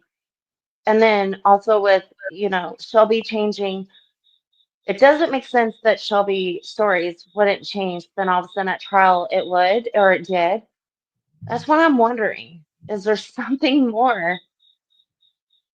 well, Like, I'm I'm going not even a conspiracy thinker, but now something is like, it doesn't make sense. Like, for Daniel Pearson to get his wishes. Like, who are you, little peon? Like, it well doesn't make because sense. his family, his family was connected with law enforcement, and they were Amy, part of that the council. that goes So, to show they're hiding something then. well, duh, they've been hiding stuff. That's the whole problem with this case. But it is 2 o'clock in the morning. Okay. I'm gonna I'm gonna hop off. I've gotta get some sleep. I'm gonna be working on this stuff all day tomorrow. Well, if you I ever want to have a guest on that will speak for hours, just holler. well, I'm glad you popped in tonight. It was unexpected. I was just planning on chit-chatting with everybody, but this was a great conversation. I appreciate you. I'm sorry And for getting sassy at that one person, but that was just so rude. All those comments. listen, you gotta just with stuff like this, you just have to have thick skin. And that's why But it was sometimes like, aren't you friends and you're calling her a hoe? Like, wouldn't I not be a friend if I didn't call her a hoe if she wasn't banging some other guy's fiance or girl's fiance? Like, come well, on, you don't. you have That no is a idea. friend. You have no idea what Daniel may have told her, or what the situation was. I mean, she may not have even known that he was engaged to be married. I She don't think so. well, if you can just get a name Okay. out of her, who someone Okay. else besides Duncan, Pearson, or Mills or So Ingalls. I will be back in Indy on the first week of December again. So maybe I should text her and tell her Yeah, or you and could be just like, start. hey. Yeah, just let me But know. um But listen, just because I joke people, like it's not like when I called her a hoe bag and bobbing for her balls because it wasn't well, I could have said apples, but like you know what I mean? Like knobbing on the cob. Like I just like that doesn't make me not a girl's. I mean, come on, it is what it is. Come on, people. You know what I I mean? don't think anybody's judging you. I think that we all have. Oh, Yeah, I don't think anybody's judging you. I think that, it's only realistic to think that, they were going to get it. They were going to get it in anyway, some way, somehow. that's where the Amish people come in. So did they see the Amish? No. Who knows? Okay, All I right. hug everybody. Thank you, thank you. This was fun. I enjoyed it. All right. Thank you. And thanks everybody in chat. I will see you guys probably tomorrow. So Yay, I'll be here. get some sleep. All right, guys. Okay, good Bye. night, everybody. Good night.